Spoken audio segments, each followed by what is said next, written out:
morning, esteemed guests, distinguished speakers, project partners, and colleagues. Here I am Binti. I am welcoming you all today to this session. And I would like to request all of you, please take your respective seats so that we can start today's session.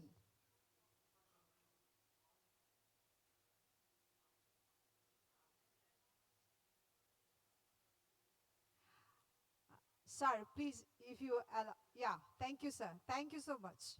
It is a wonderful morning today. And today we are having a lot of intelligent heads and our guidance for the industry. So I'm just welcoming all of you to this session. First of all, I'm just saying it is my distinct honor to serve you as your master of ceremony for today's learning and sharing event. The topic is breaking the salt barrier, rewriting the story of saline lands in southern Bangladesh. In this discussion, we are really honored to have our guest today. I'm just pronouncing the name, who is going to chair us today. Our chief guest is Dr. Mahmudur Rahman, Additional Secretary, Ministry of Agriculture. Here, our reflection by the chair will be Dr. Begom Samia Sultana, Director General SRDI, and our special guests are Mr. Dr. Jamal Uddin, Director, Field Service Wing, DAE, Mr. Belal Uddin, Director, Training Wing, DAE, Ms. Ella Lammers, Senior Advisor, Department of International Development, RVO, our guest of honor, Koos Dijkstra, Deputy Head of Mission, Embassy of Kingdom of Netherlands in Bangladesh. Welcoming all, and also we are actually waiting for other respective guests. So now actually I want to start the session, and before that I just want to give some brief of the sessions today. The discussion and reflection from this event are expected to support national policies, strategic plans related to saline agriculture in the coastal region of Bangladesh, ensuring that field innovation continues to inform institutional policy and framework for resilience. We are here today to share critical findings and invaluable experience of the coastal opportunities, agriculture solution to tackle salinity, coast projects, focusing on effective nature-based solution to address rising salinity and restore agricultural productivity in coastal areas to southern Bangladesh. This event is proudly organized by Cordaid Bangladesh and its partner, including Bangladesh Agriculture University, SRDI, and Lal Teer. We thank you for joining us at the ballroom at Sheraton Dhaka today. We will be commencing with our formal session now.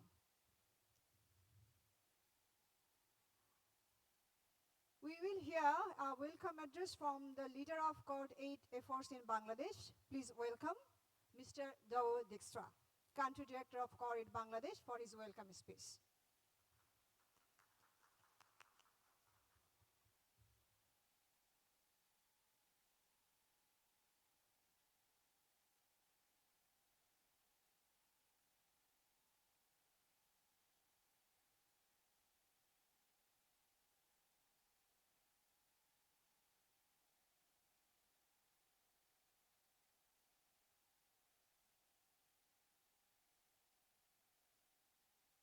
There we go.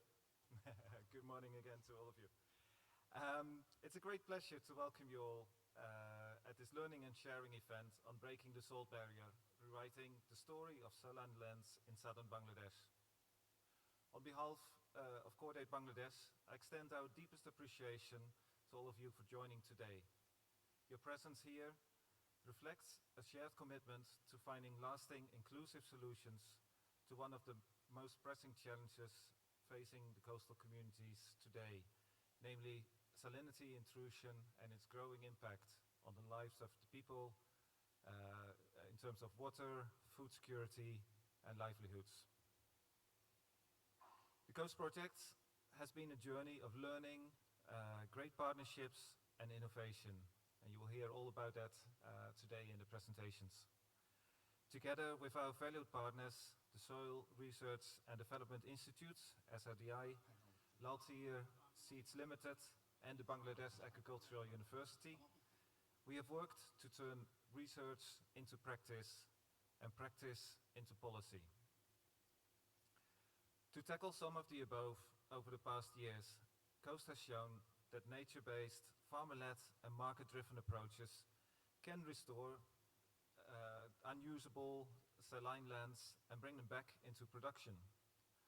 The evidence we will show today is clear.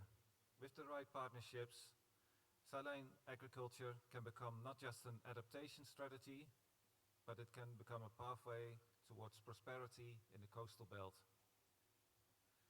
Today's event is kind of closing of a project, but it's not a closing in itself, it's rather a beginning. The insights, reflections and dialogue we share today will inform the next generation of programs and policies that will strengthen saline agriculture in the coastal areas of Bangladesh. Our expectation is that these discussions will help shape national strategies and priorities for resilient coastal food systems under frameworks like the Delta Plan 2100 and the National Adaptation Plan. I particularly would like to thank all our implementing and technical partners, the local government counterparts, both in Dhaka and Khulna, and also particularly the coast farmers, who are the real change makers and turned salinity from a barrier into an opportunity. I invite you all today to engage openly, share your ideas, and help us chart the way forward from innovation to institutionalization, from pilot to policy, from resilience to sustainability. As you've seen on the screen before, we use the words care, share, and act like Cordaid. So I invite you today to care about the coastal areas and the people who live there, to act based on these discussions, and to share your learnings of today into actions and into policy. Thank you all very much, and I wish you a very fruitful day. Thank you.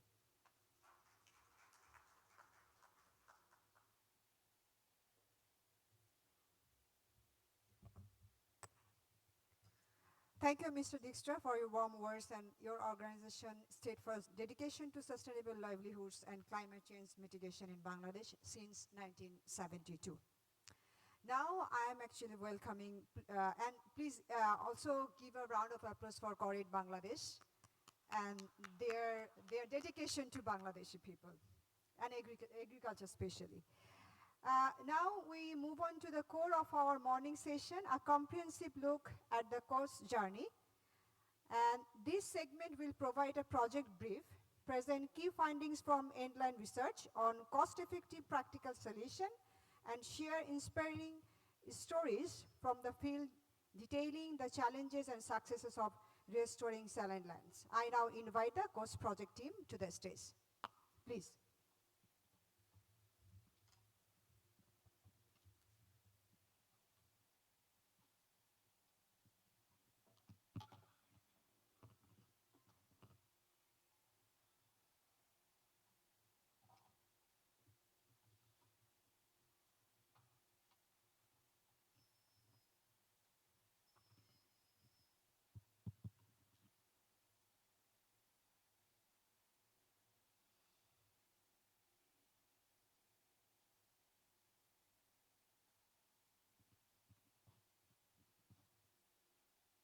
Good morning, everyone. My name is Mahmudur, and I welcome you today to our first session where we talk about the COASTS project. I'll guide you along about our learning from this journey. We will hear voices from the field and share a small snippet about key findings from the COASTS project. But before I move on to this core of the project and details of it, I invite you to listen a bit about Cordaid itself. I understand many of you may already know about Cordaid, and maybe some of you not very clear idea about it. But I'll take this opportunity to introduce it to you so that we are on the same page, understanding why we do what we do. And on that note, the story of Cordaid goes back to 1914, during the times of the First World War. See, Cordaid was born out of a necessity, the need to serve the people. And from there onwards, whenever we have worked, we have tried to make sure that whatever we do reflects the need of the people. And from there onwards, over the period of last 110 years, we have been working to establish those people who have been left out. We have been working with the marginalized groups so that they can graduate out of poverty and reintegrate as a productive member.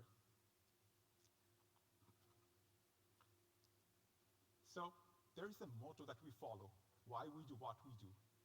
Cordaid believes everyone deserves a chance to build a life of dignity and peace. And on that note, we try to include the communities that have been a part of us so that we can have their say in the decision-making process, and in the process, support them to become a fruitful and productive members. So this has been our motto throughout the world. So whenever we have taken any steps, we have tried to keep the gist of it. And from there onwards, the movement that has started back in 1914 spread across the world. And from there, we have seen Cordaid has been supporting the people across the world in Africa, in South Asia, in Asia, Middle East, to help these people across a number of thematic areas. These thematic areas have been around sustainable agri-food systems, entrepreneurship, livelihood adaptation, and of course, humanitarian assistance. On top of that, we have also been working with people around health projects. In Bangladesh, Cordaid has been active since 1972. And during this last almost 50 years of time frame, we have been working to support these people in various ways. Initially, we had been working through local partners. This was a remote support. In 2013, Cordaid set up its office in Bangladesh, but back then, there was another organization called ICCO Cooperation. ICCO Cooperation and Cordaid merged globally in 2021, and after that, we have been operating as Cordaid across the world. Now let's have a look at why we do what we do. So when we had started this project working on sustainable agri-food systems, we looked into what kind of challenges that we face every year going around. And out of that, salinity became one of the key projects and the key problems that we had wanted to address.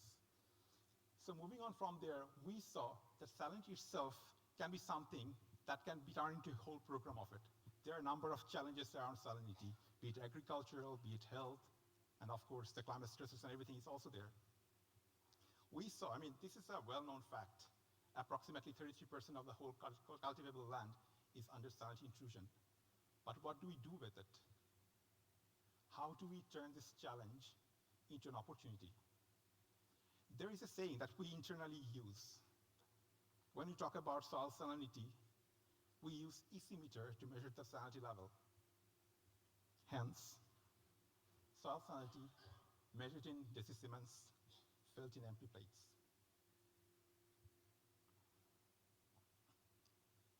So there are a number of things that I want to take you through. So before that, maybe it would be a good idea to give you a brief about how COASTS came into being. Back in 2016, there was one project called Saline-Tolerant Agriculture in Bangladesh. This was an action research project which was funded by Karkinakshi, and with support from that, we tried out a couple of hybrid varieties from Netherlands. And through that action research, whatever we had learned, with support from Dutch postcode lottery, we scaled it up, and we called that salt solution. In the salt solution project, we tried out the EC-meter to see whether it works or not. We worked with Lal Teer to develop a couple of breeds, but back then it was more of a research project to see whether these seeds can be produced locally. And from there, we came to the COASTS. But even before that, I want to show you a video about what the salt solution project was all about. In Bangladesh, salinization is a serious problem, especially in the coastal areas. The people who live in this area are very poor and largely depend on small-scale agriculture to survive. But because of increasing salinization of the soil, this is becoming harder and harder. As a result, people are no longer capable of feeding their families. They have no income and are forced to migrate to the cities, where they end up in slums or on the street. কৃষি ভালো হয়েছে, ধান ভালো হয়েছে, ফসল ভালো হয়েছে, সিডারের পর লবণ পানি ঢুকছে, লবণ পানি ঢুককে আমাকে ধান ভালো হইতেছে না, কৃষি ভালো হইতেছে না, কোনো সবজি চাষ ভালো হইতেছে না। Our innovative project turns this growing problem into a sustainable solution. Instead of fighting the salt in the soil, we want salt-affected soil to be able to be used for agriculture again. This is possible by introducing varieties of crops that grow on salt-affected land. This way, degraded soil becomes productive once again, and that offers new opportunities. In 2015, Eco Corporation called in Salt Farm Texel, SFT, for research into the possibilities of introducing salt-tolerant crops in southern Bangladesh. Since then, SFT has tested different potential crops for Eco Corporation based on the salt concentrations in the soil in Bangladesh and on local eating habits. Crops are studied to identify the most suitable ones for the local community.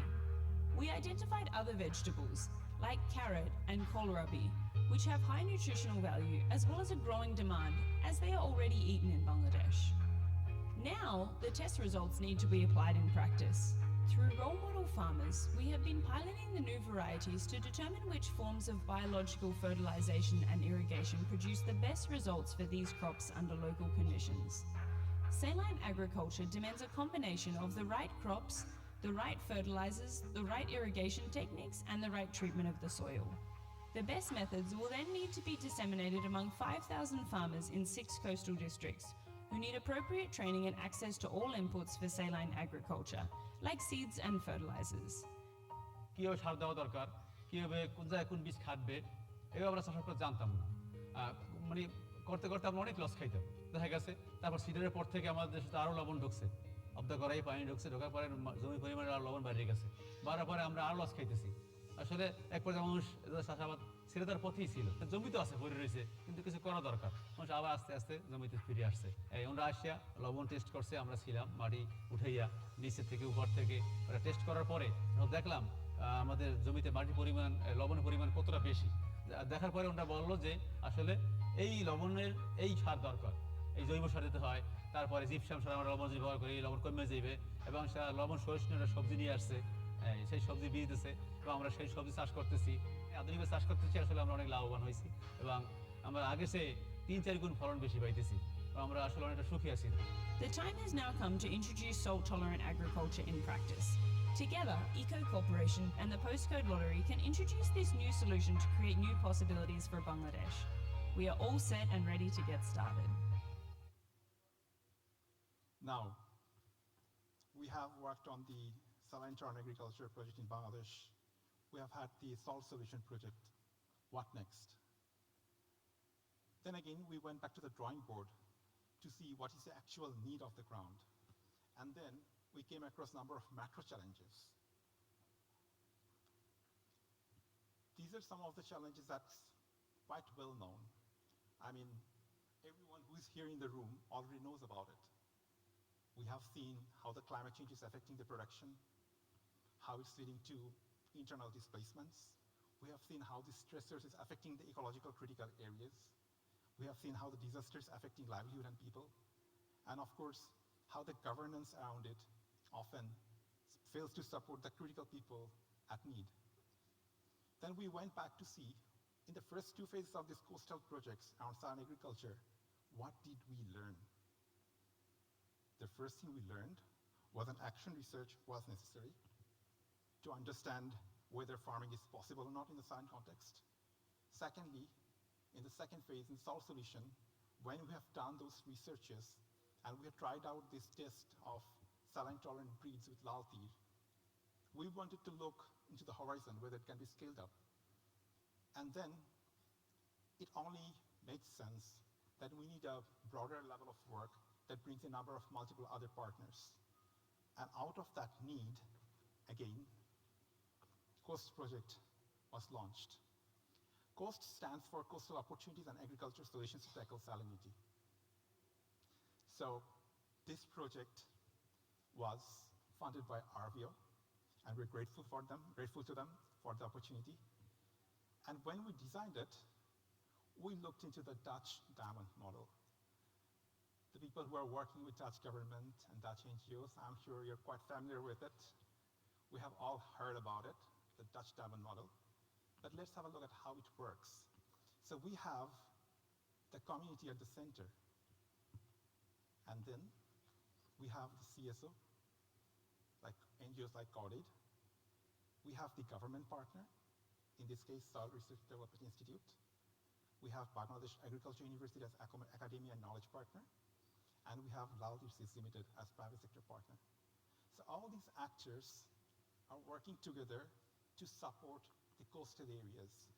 So going back in the Soil Solution Project, we have the research, we have the findings, but what we didn't have was the connectivity with the government. And then we looked into who would be the right partner to go with in this. And based on internal discussions, a lot of brainstorming sessions, we came up with the partners that would lead to the best solution. And here they are. So when we looked into this, we also saw how do we address the challenges. You see the title of our today's event is Breaking the Salt Barrier. But how do we do that? So based on learning from the first two phases, we wanted to draw a pathway about how we can reach there. And this is the story about how COASTS project aimed, or at least tried, to break those barriers. So when we had launched this product, our goal was that by 2024, 5,000 hectares of coastal fallow lands in southern Bangladesh will be sustainably cultivated. And hopefully, this will drive local food security and income. To reach that goal, we identified 3 pathways. Under the pathway 1, we wanted to explore about how we can increase production, how we can commercialize those seeds that was developed in Soil Solution, and at the same time, if there's any scope for innovations.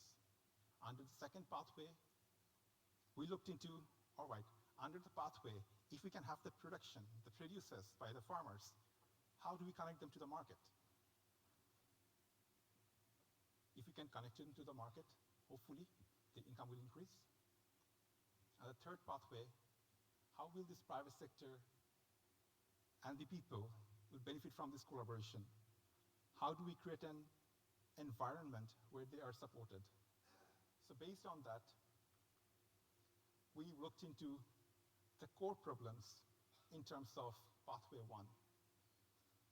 So you will see in each of our pathways, we have divided into the problem, the proposed solution, and the expected results. And the numbers that you see was what we had achieved. So looking into it, the breaking the salt barrier, the first problem was the farmers didn't have any salt-tolerant seeds. So what we had to do was establish a supply chain where the farmers will have access to the salt-tolerant seeds. And then, it's not enough that they have access to the seeds. What else do they need? They need training about how to use them better, when to use them, when to do the cultivation, when to plant it. How will they have maximum yield? And of course, there was other challenge.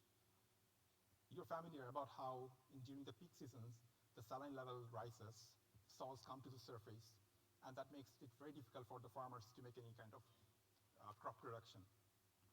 So for that, we collaborated with different departments, academia, to identify what would be the potential solutions. And we tried it out in the community. And we have seen some good results from it.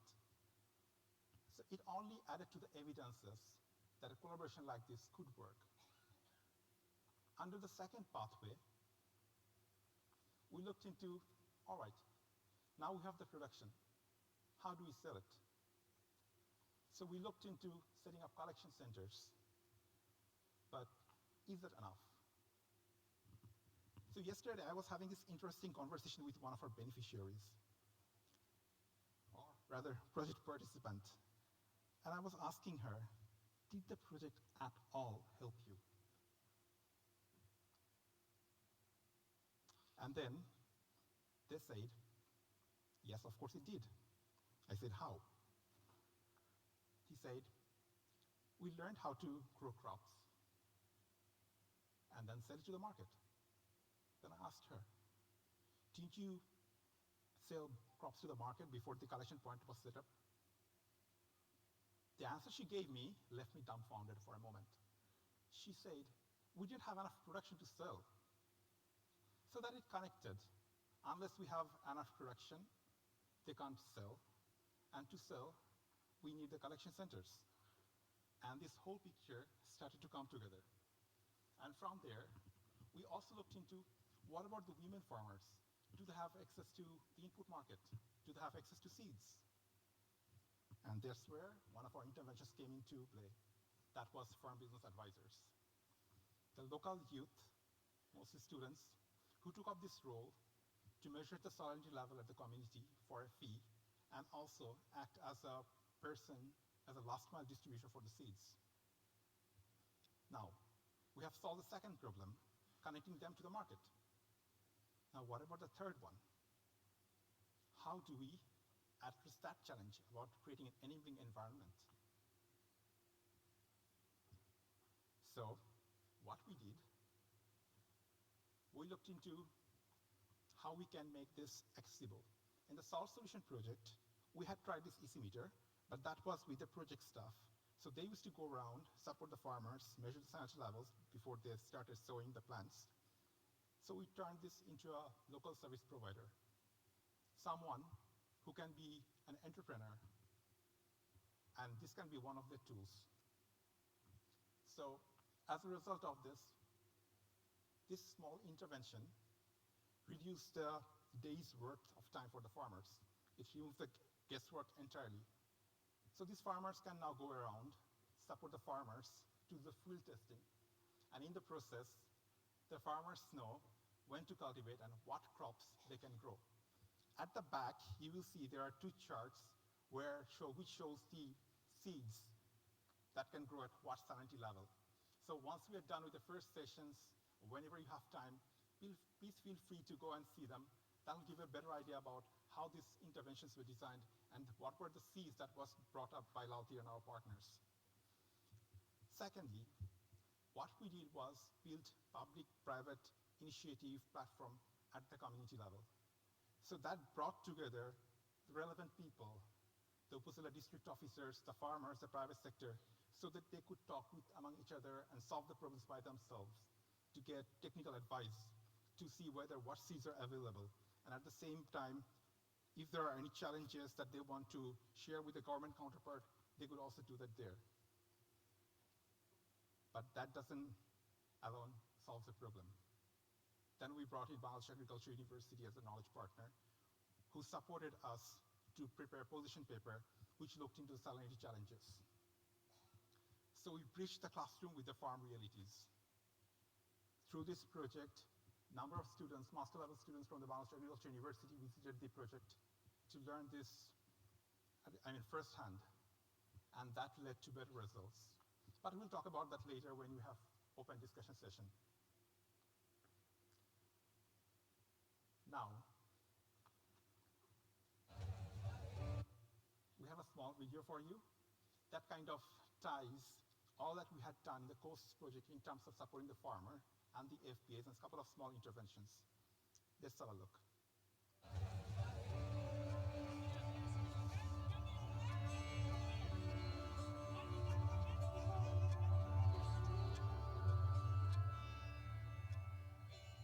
Every meal has a story.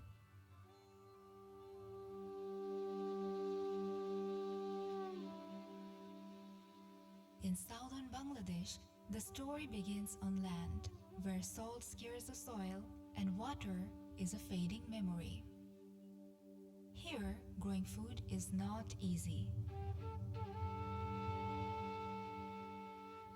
But farmers like Uma are adapting. Uma uses an innovative, affordable, and nature-based technique to grow food in these harsh conditions.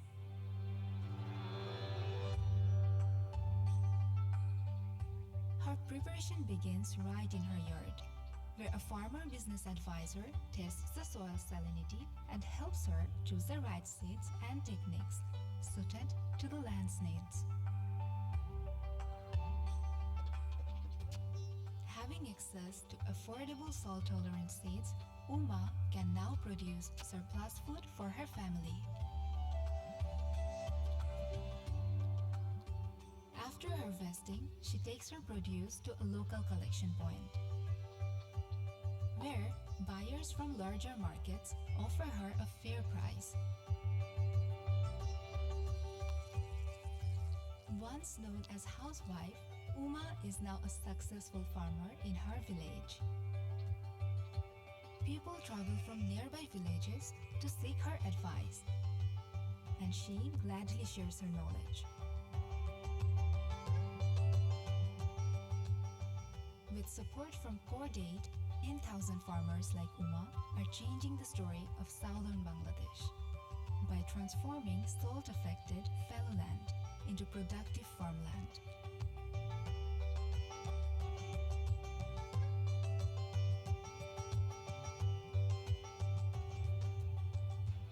So, when you see a vegetable on your plate, know this. It's a blessing that came from resilience, rooted in salt, shaped by soil, carried by white hands.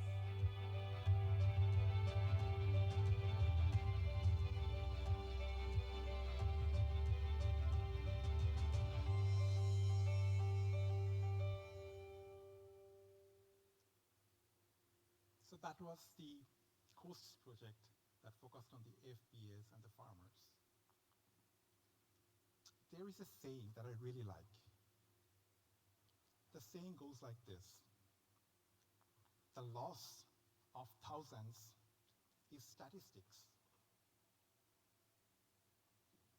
Loss of one is tragedy. So when we say we worked with 10,000 farmers, what does it essentially mean? So we worked with 10,000 farmers as direct beneficiary project participants.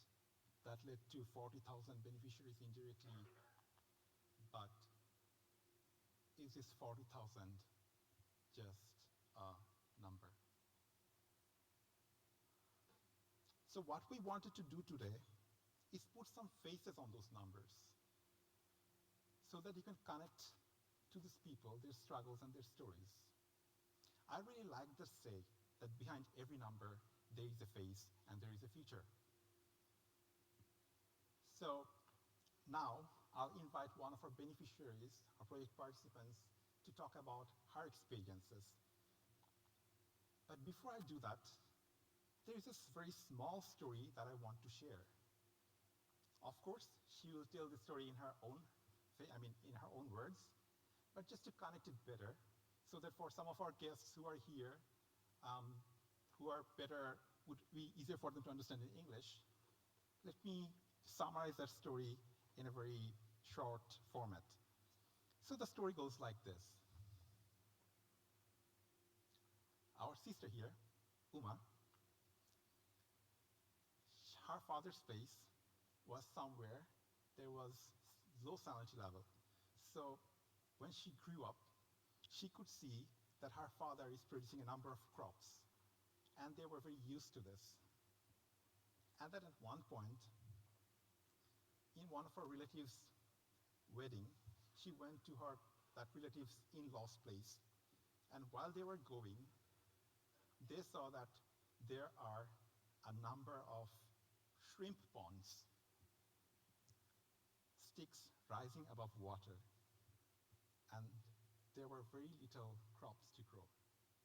And when she was passing each of those ponds, she thought to herself, I'm never going to marry here. But as fate would have it, unfortunately, when she got married, she moved to the southern part, more south to where her father's house was. And when they were traveling, with each second, with each minute, when they were passing those shrimp farming ponds, seeing those sticks rising above water, the dread started to set in. And then when she reached her in-laws, she saw that they can't really grow a lot there. She tried year after year, but there is a certain limit to it, how far you can go. And at one point, she felt hopeless about it. And in time, Cordaid project connected with her, and we saw some changes. And we'll hear this story from Uma Didi. Uma Didi, আপনাকে একটু অনুরোধ করছি আপনার গল্পটা আপনার মতো করে আমাদের সাথে শেয়ার করার জন্য।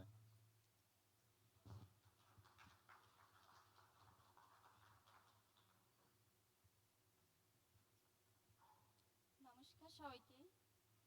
হ্যালো, আসছে না এটা? শুনতে পাচ্ছি দিদি। Thank you.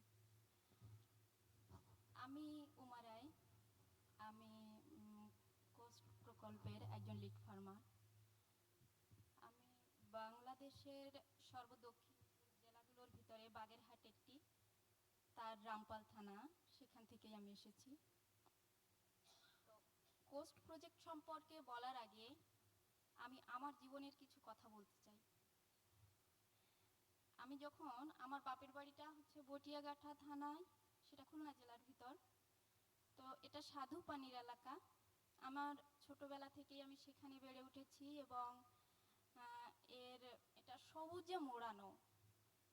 আমার বাবার বাড়িটার 3 পাশেই মাঠ। এই মাঠটা বিভিন্ন সময়ে বিভিন্নভাবে সাজতো, অনেক সুন্দরভাবে, এবং আমি উঠান থেকে সেগুলোই দেখতাম। সবুজে ঢেউ খেলে যেত চারিদিক। আর আমার বড় বোনের বিয়ে হয় পাইকাচা থানায়। একদিন আমি প্রথম ওখানে যাই, আমি যখন ক্লাস 5-এ পড়ি। তো সেখানে যে আমার অভিজ্ঞতাটা সম্পূর্ণ ভিন্ন। সেখানে একেবারে একটা অচেনা পরিবেশ। এখানে আমি দেখেছি সবুজের সমারোহ, ওখানে দেখেছি শুধু জল আর জল, চারিদিকেই জল, এবং ওই জলটা ব্যবহার অনুপযোগী। ওটা চোখে দিলেই চোখ জ্বলে যায়, চোখে মুখে দেওয়াই যায় না। আর যেটা ছিল যে ওই জলের ভিতরে শ্যাওলা ভরা, এবং শ্যাওলার ভিতরে কঞ্চি পোতা ছিল। আপনারা কঞ্চি চেনেন কিনা আমি জানি না, সেটা বাঁশের ছোট ছোট অংশ বের হয় বাঁশ দিয়ে, সেটা। তো এটা দেখে আমি মানে এটা আমার খুবই অপছন্দের ছিল এবং একটু ভয়েরও ব্যাপার ছিল। হ্যাঁ, ছোট মানুষ ছিলাম, যে আমি তো সবসময় মিষ্টি পানিতে স্নান করতাম, আমার পুকুরের জলটা মুখে দিলেই ভালো লাগতো, এরকম। তো তখন থেকেই যে আমি কখনোই, মানে আমি তো বটিয়াঘাটায় আছি, সেখান থেকে আমি উত্তরে যাব, আমি কখনোই দক্ষিণে আসবো না। আমার যার সঙ্গেই বিয়ে হোক না কেন, আমি উত্তরেই বিয়ে করব, সেটা যে হোক না কেন। তো বিধাতা হয়তো সেদিন হেসেছিলেন আমার কথাটা শুনে। যাই হোক, আমি যখন প্রথম আমার শ্বশুর বাড়ি আসি, দেখি সেই অভিজ্ঞতাটা হলো আমার, যে চারিদিকে জল আর জল, শ্যাওলা ভরা, আর সেই কঞ্চিপোতা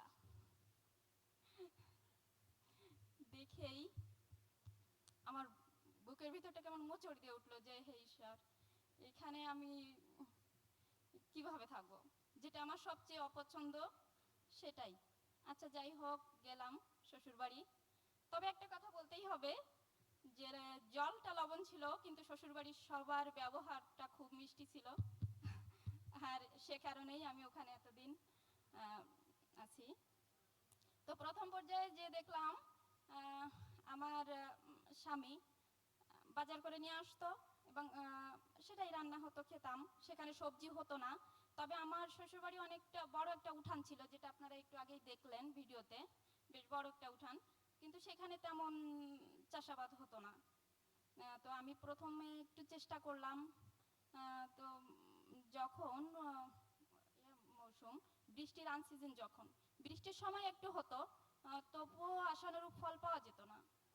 আর আনসিজনে তো হতোই না, তখন চাষাবাদ করা যেত না আমাদের ওখানে। এভাবেই চলতে থাকলো। তারপর এক সময় আমার এই কোস্ট প্রকল্পের সঙ্গে আমি একদিন খবর পাই যে আমাদের গ্রামে, আমার এখানে এসেছিল না, আমার পাশে। তখন আমি সেখানে যেয়ে ওনার সঙ্গে কথা বলি এবং বলি যে আমাকে যদি একটু যুক্ত করেন ওনাদের সঙ্গে। তারপর ওনারা আসলেন, আমাকে দেখলেন, আমার আঙিনার যে জায়গাটা, সে জায়গাটাও ওনারা দেখলেন। দেখে আমাকে ওনারা ট্রেনিংয়ের জন্য নির্বাচন করলেন। তো আমি প্রশিক্ষণ নিলাম বাগেরহাটে এসে। বাগেরহাটে 2 দিনের প্রশিক্ষণে আমাকে শেখানো হলো কিভাবে মাটি ব্যবস্থাপনা করতে হবে, কিভাবে পানি ব্যবস্থাপনা, সার ব্যবস্থাপনা, এবং আমি ওই লবণাক্ততার মাঝে কিভাবে আমি সবজি উৎপাদন করতে পারি। তো সেখান থেকেই সবকিছু শিখে আসা। এসে আমি বাড়ি প্রথমে চেষ্টা করলাম এবং আমার পরিবারের সবাই আমাকে সাপোর্ট দিল। পরিবারের সবার সহযোগিতায় আমি সবজি উৎপাদন শুরু করলাম। প্রথম আমি শুরু করি শীতকালীন সবজি দিয়ে, এবং সেটাই যত যত আশানুরূপ আমি যা আশা করেছিলাম তার থেকেও আমি অনেক ভালো ফলন পাই সেখানে। তো তারপর আরেকটা কথা বলি, আমি একজন গৃহিণী। আমার অন্য কোনো আয় ইনকাম ছিল না, আমার স্বামীর ইনকামেই সংসার চলতো। তো যেহেতু আমাদের 5-6 জনের পরিবার, 6 জনের পরিবার, তো সেখানে একার ইনকাম দিয়ে চালানো একটু কষ্ট হতো। আমার ছেলে মেয়েও আছে, তো তারা এসে আমাকে বলতো যে মা খাবার খাবো, কিংবা স্কুলে যাওয়ার সময় টিফিনের টাকা, তো এটা আমাকে দিতে হতো আমার হাজবেন্ডকে থেকে নিয়ে। তো এই এখন আমি এই যে গত বছর আমার খুবই ঝাল হয়, সেখানে ঝালের কেজি তো 1000 টাকা করে আমি বিক্রি করতে পেরেছি। এমনও দিন গেছে যে আমি 20 থেকে 25 কেজি ঝালও বিক্রি করেছি। হ্যাঁ, তো এইখান থেকে এই যে আমি একটা আর্থিক সাপোর্ট পেলাম, এটা শুধুমাত্র কোস্টের কারণেই আমার সম্ভব হয়েছে। এবং আমি এই সবজিগুলো আমার এখন আর সবজি কিনে খেতে হয় না। সবজি আমি আমার ক্ষেত থেকেই খাই। আমার পরিবারের যাবতীয় পুষ্টির চাহিদা সেখান থেকেই মেটানো হয়। আমি আমার পরিবারের সকলকে কীটনাশক মুক্ত সবজি খাওয়াতে পারি। আর তারপর আরেকটা কথা বলতে হবে যে এই যে টাকা আমি সবজি বিক্রি করে যে টাকা পেলাম, এই টাকাগুলো দিয়ে আমি পাশাপাশি আমার একটা ঘের আছে, সেখানেও আমি কিছু ইনভেস্ট করেছি, এবং আমি কিছু হাঁসও পালন করেছি, যেটা চীনা হাঁস। সেখান থেকে সেই হাঁসটা 3.5 মাস পালনের পরে আমি প্রতি পিস বিক্রি করতে পেরেছি 1200 থেকে 1500 টাকা এরকম। তো এ সবগুলোই এর মূল উৎস হচ্ছে কিন্তু কোস্টের এই সহযোগিতা।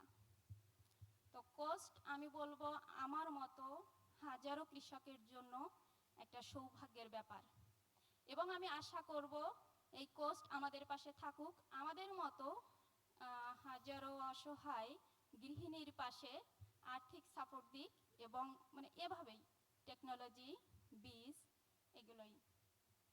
ধন্যবাদ সবাই। থ্যাংক ইউ দিদি। Let's a round of applause for her.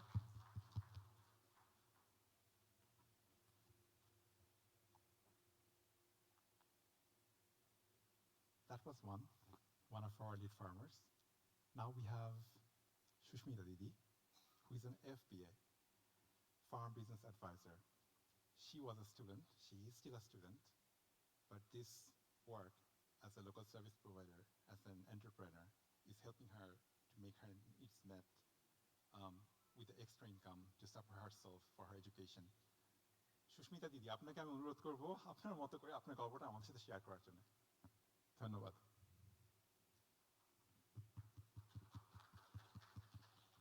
দিদি, আপনার যদি মনে হয় বসে বলবেন, বসে বলতে পারেন, কোনো সমস্যা নেই। ধন্যবাদ। নমস্কার, শুভ সকাল। আমি সুস্মিতা দাস, আমি বাগেরহাট সদর থেকে আসছি। আমি একজন স্টুডেন্ট, এখন আমি লেখাপড়া করছি। তো আমার এই জার্নিটা হচ্ছে কোস্টের যে ভলেন্টিয়ার ভাইরা আছে, ওনারা আমাদের এলাকায় যায়, এবং ওনারা খুঁজতেছিল যে কেউ এরকম আছে যে FBA হবে, মানে মাটির লবণাক্ততা পরীক্ষা, পানির লবণাক্ততা পরীক্ষা, এগুলো করবে। তো আমি ওনাদের কাছ থেকে সবটা জিজ্ঞেস করে আমার কাজটা করার আগ্রহ হয়। তখন আমি ওনাদেরকে বলি যে আমি এই কাজটা করতে ইচ্ছুক, আপনারা আমাকে নিতে পারেন। তো ওরা আমার নামটা নেয়। তারপর আমি কোডেক ট্রেনিং সেন্টার আছে বাগেরহাটে, ওইখানে গিয়ে 2 দিন ট্রেনিং করি। ট্রেনিং করে তারপর ওখান থেকে আমাকে ইসি মিটার দেওয়া হয়। সেই ইসি মিটার নিয়ে আমি আমার কাজ শুরু করি, এবং লাল তীরের যে বীজ, লবণ সহিষ্ণু যে বীজটা আছে, ওইটা কৃষকদের মাঝে আমি বিক্রি করতেছি। সাথে ফেরোমন ফাঁদ, কিছু কম্পোস্ট সার, জিপসাম, এগুলো মানে কৃষকদের ব্যবহারের জন্য পরামর্শটা দিই। আমার থেকে ওনারা নিতে পারে, বা যারা দোকানে আছে তাদের থেকে নেওয়ার পরামর্শ দিই আমি। আর আমি যেহেতু স্টুডেন্ট, তো আমার আগে হাত খরচটা চালানোর জন্য আমার বাড়ির যে বাবা বা বড় ভাই আছে, তাদের কাছ থেকে আমার নিতে হতো। এখন যেহেতু আমি নিজে কিছু করছি, আমার খরচটা আমি চালাচ্ছি। আর কৃষকদের কাছে যে মাটি লবণ পরীক্ষা করার যে ব্যাপারটা, এটা এতটা সহজ ছিল না। এমনও মানে ব্যাপার হয়েছে যে আমি একটা বাড়িতে গেছি যে আপনারা বীজ নেবেন, তো বলতেছে যে হ্যাঁ নেব। বাড়ির যে মানে কর্তা থাকে উনি বলছে যে উনি আসুক তাহলে নেব। আমি ওইখানে 1.5 ঘন্টা বসেছিলাম একদিন, কিন্তু যখন উনি আসলেন তখন উনি বলতেছে যে আমি আর নেব না, আমার এখন লাগবে না বীজ। আমি 1.5 ঘন্টা ওখানে শুধু শুধু মানে আমি বসেছিলাম।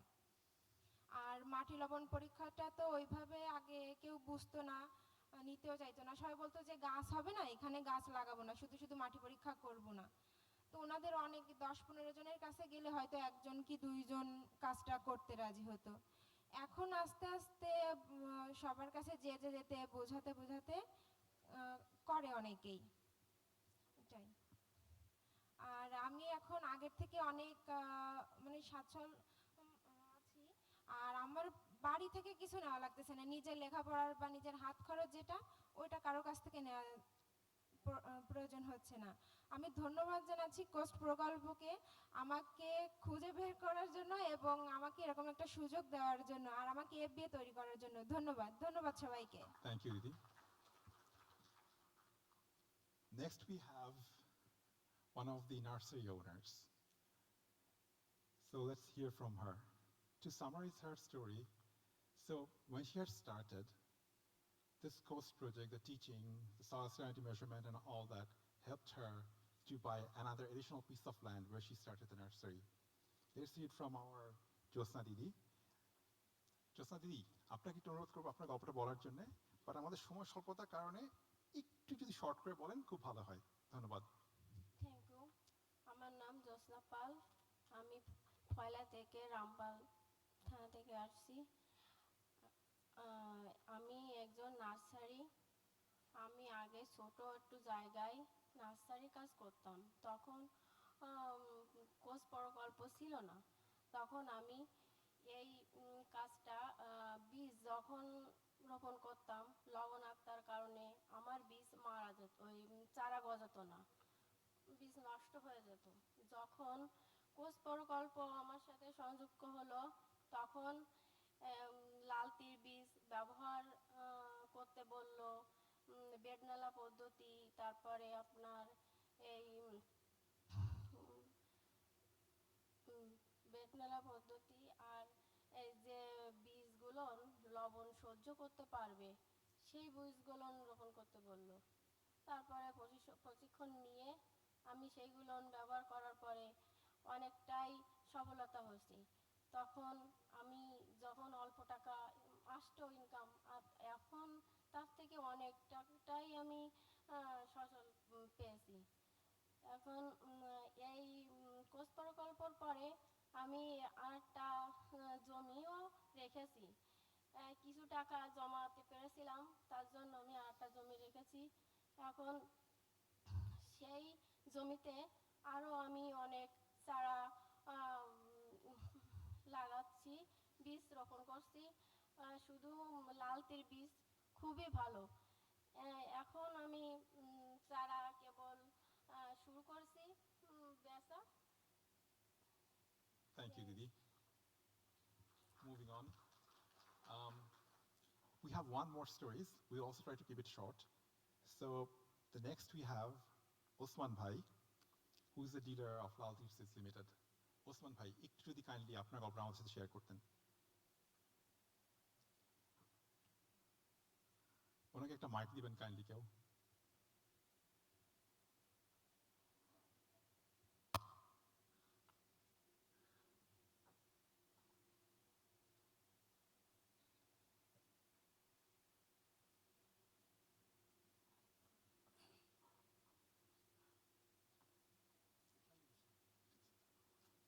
বিসমিল্লাহির রহমানির রহিম। আসসালামু আলাইকুম। আমি কাজী উসমান, আমার প্রতিষ্ঠানের নাম নাহিদ বীজ ভান্ডার। আমি লাল তীরের সঙ্গে দীর্ঘদিন ব্যবসা করতেছি, তাতে 25 থেকে 26 বছর মতন হবে। ইনশাল্লাহ আমি খুব সুনামের সঙ্গে লাল তীরের সঙ্গে ব্যবসা করে আসছি। লাল তীরের প্রোডাক্টটা আমরা দীর্ঘ সময় মানুষের কাছে, যাদের কাছে ফার্মারদের কাছে দিয়ে থাকি, তারা সুনামের সঙ্গেই এটা ব্যবহার করছে, এর রেজাল্ট খুবই ভালো।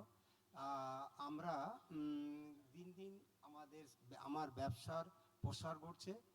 আর আমাদের কাছ থেকে যারা এফডিআর যারা এই যে কথা বললেন, ইনরা আমাদের কাছ থেকে খুচরা, আমরা পাইকার, আমাদের কাছ থেকে নিয়ে ওনারা খুচরা হিসেবে আবার ফার্মারদের কাছে লোকের কাছে বিক্রি করে, যাতে ওনারাও লাভবান হয়, আমরাও লাভবান হই।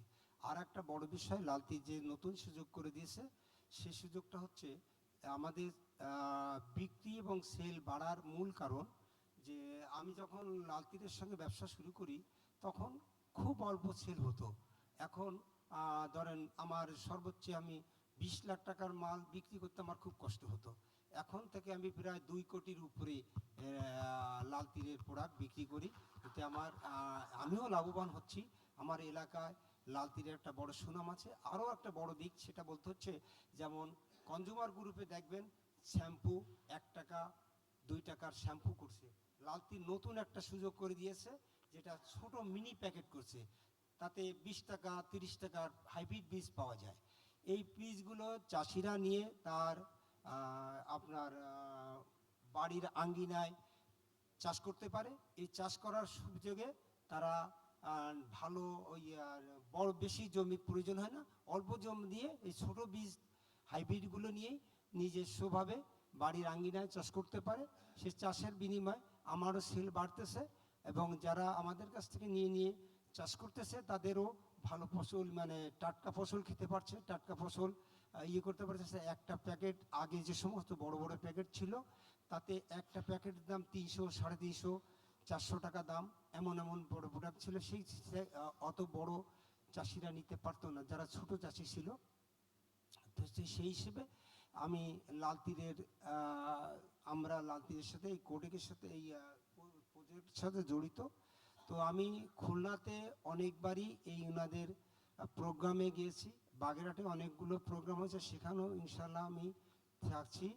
তো এই আশাবাদ রেখেই আমার কথা এখানে শেষ করছি। থ্যাংক ইউ ওসমান ভাই।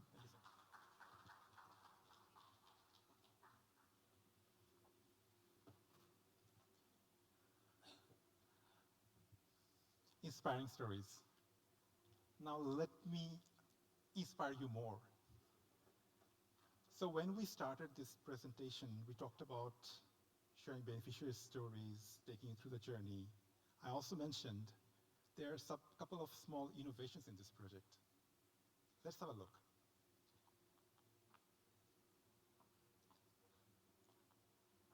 So here again, we tried to divide it. What was the problem? What solution we offered? And why it is an innovation. As Osman Bhai just said, COASTS project, in collaboration with Lal Teer Seeds Limited, we initiated and launched small seed packets.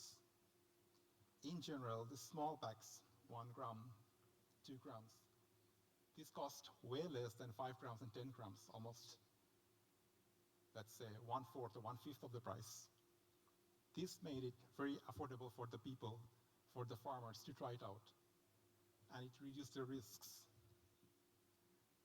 So when we had launched these small packs, we saw that in collaboration with the dealers and the retail networks that Lal Teer have,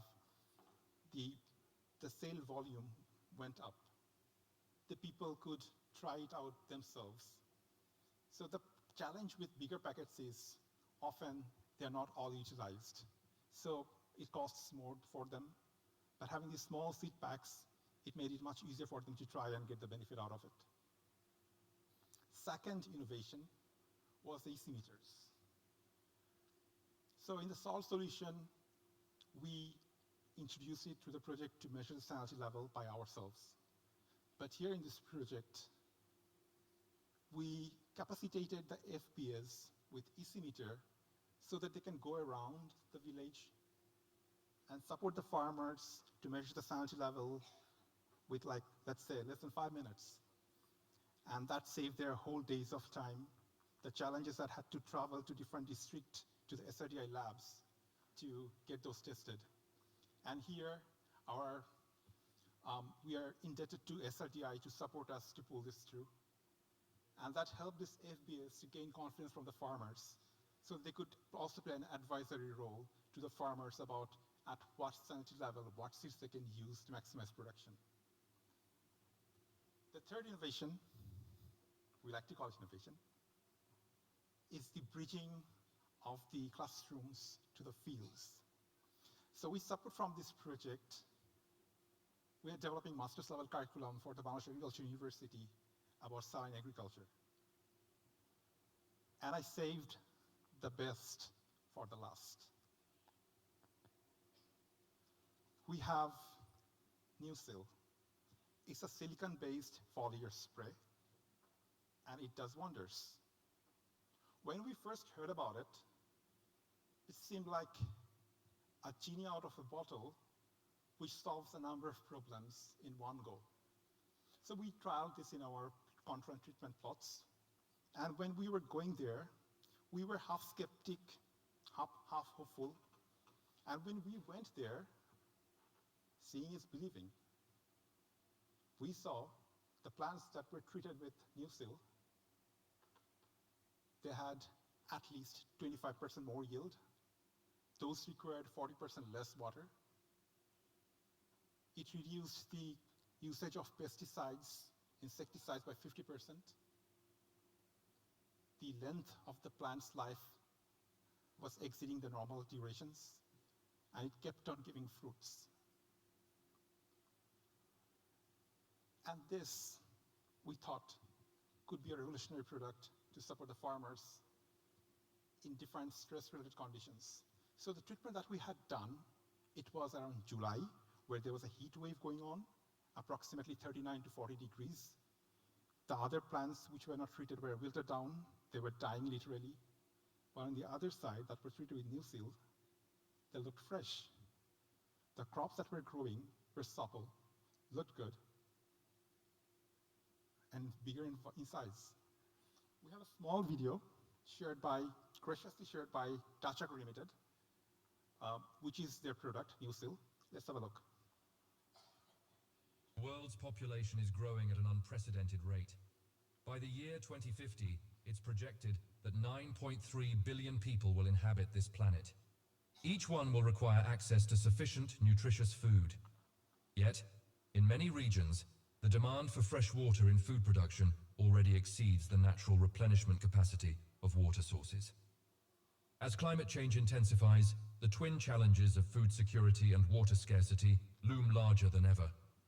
To meet this growing demand, we must focus on sustainable agricultural practices, closing the yield gap, reducing crop failures, and minimizing food loss.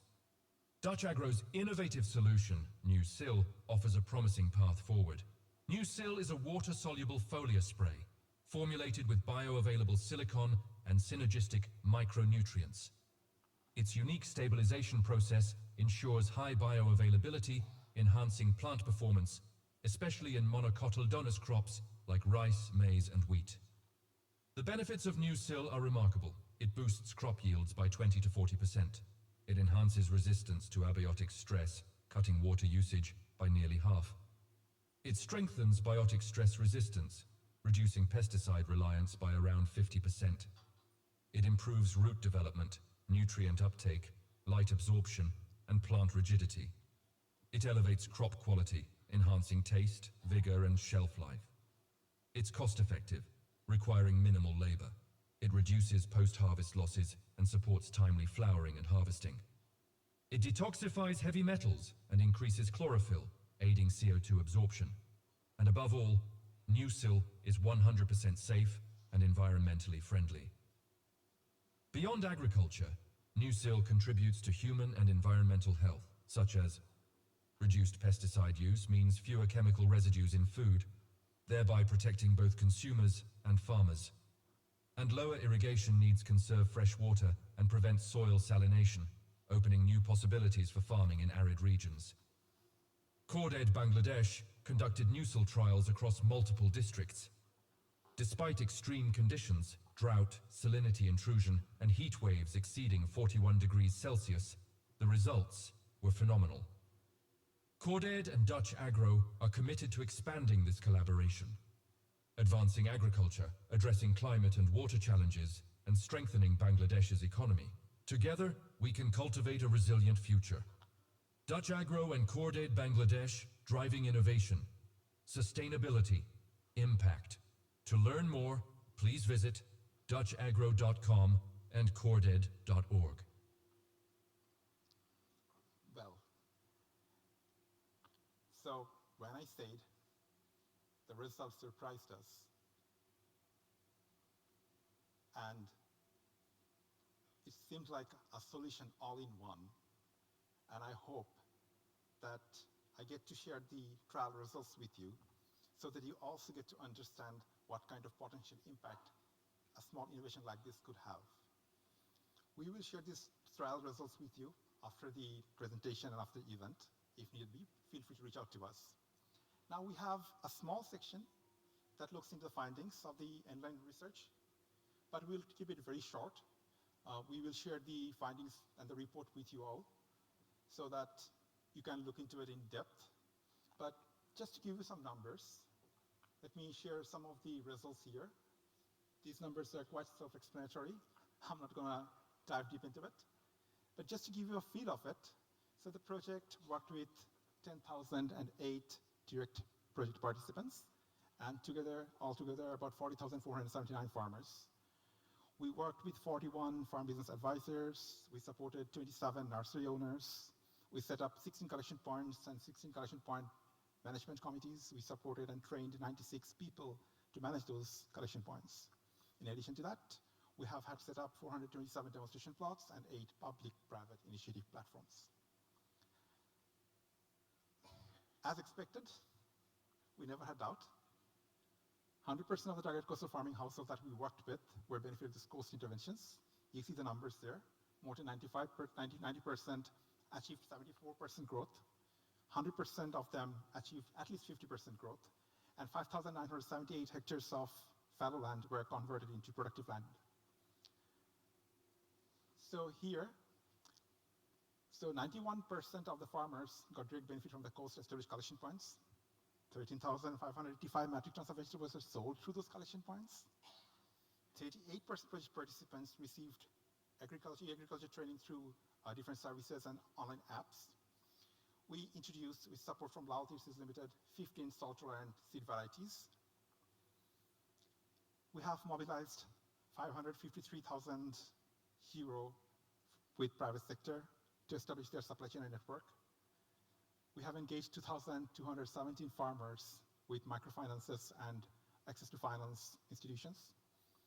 And of course, you see certain numbers about the projected growth by year, about how the salt-tolerant seeds demand went up. That's all from the findings. Now let's have a look. Resilient for the future. What is the way forward? What is that dot in the horizon? Where do we want to go? So in this project, and from the past project, we have looked into field evidences, the research, what works, what doesn't work. We looked into institutional integrations, how we can make things better, how we can support the farmers, students, everyone involved, all the actors better. And this is where we want to go.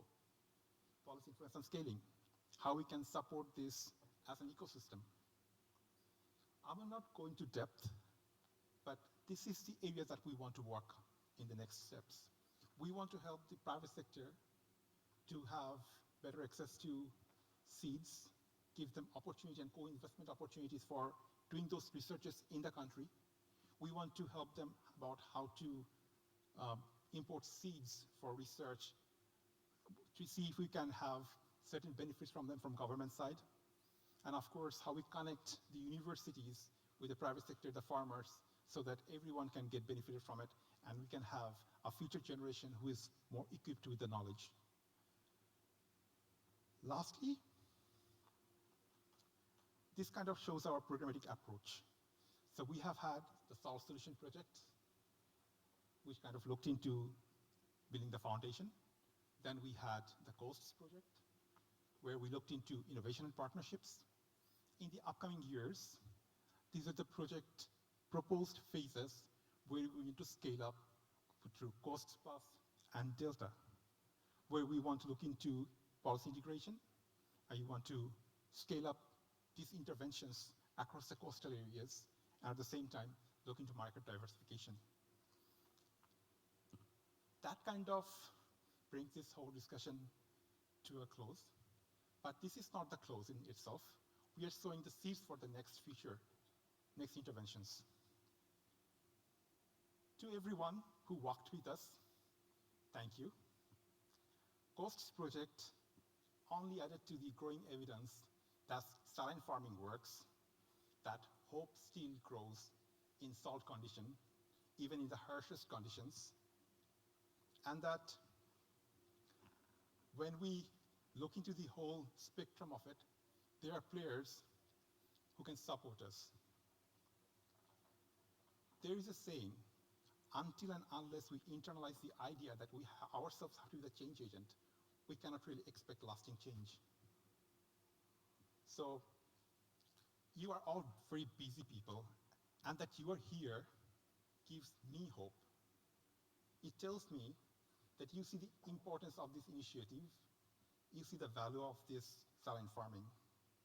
And at the same time, when we step out of this room today, I hope that you carry more than data. You carry a purpose. With that, I want to invite you to partner with us going forward to address this growing challenge, to care, act, and share like Cordaid does. Because when people like you care, sustainability isn't just a dream, it's a decision. Thank you so much.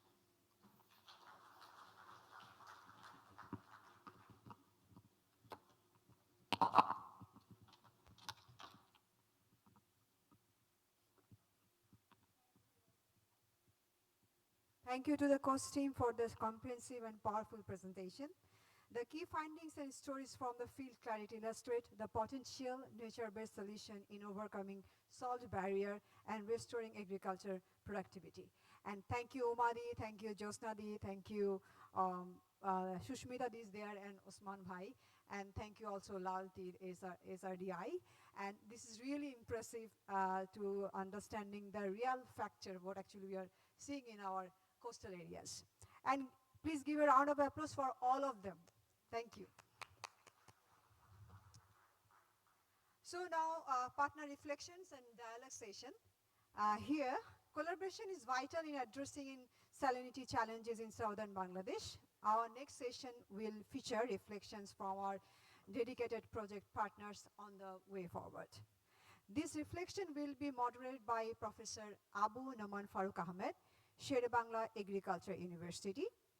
And before that, I'm just welcoming our chief guest. He's already reached here, Mr. Mahmudur Rahman, Additional Secretary, Ministry of Agriculture.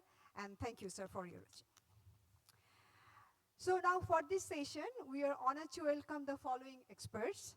Mr. Tazar Awal, Director, Lal Teer Seeds Limited. Professor Dr. Ghulam Rabbani, Professor, Bangladesh Agriculture University. Mr. Amarendra N. Bishwas, PSO and in charge SMRC Khunla SRDI. So we'll take a minute to set up the sessions.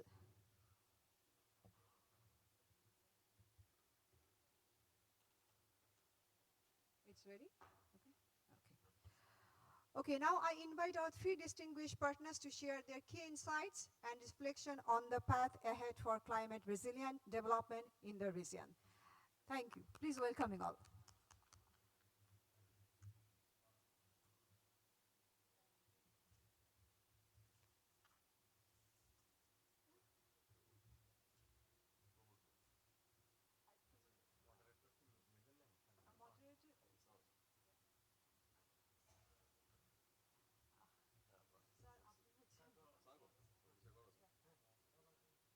আপনাকে মডারেটকে corner বসতে হবে।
Okay, thank you, Tim.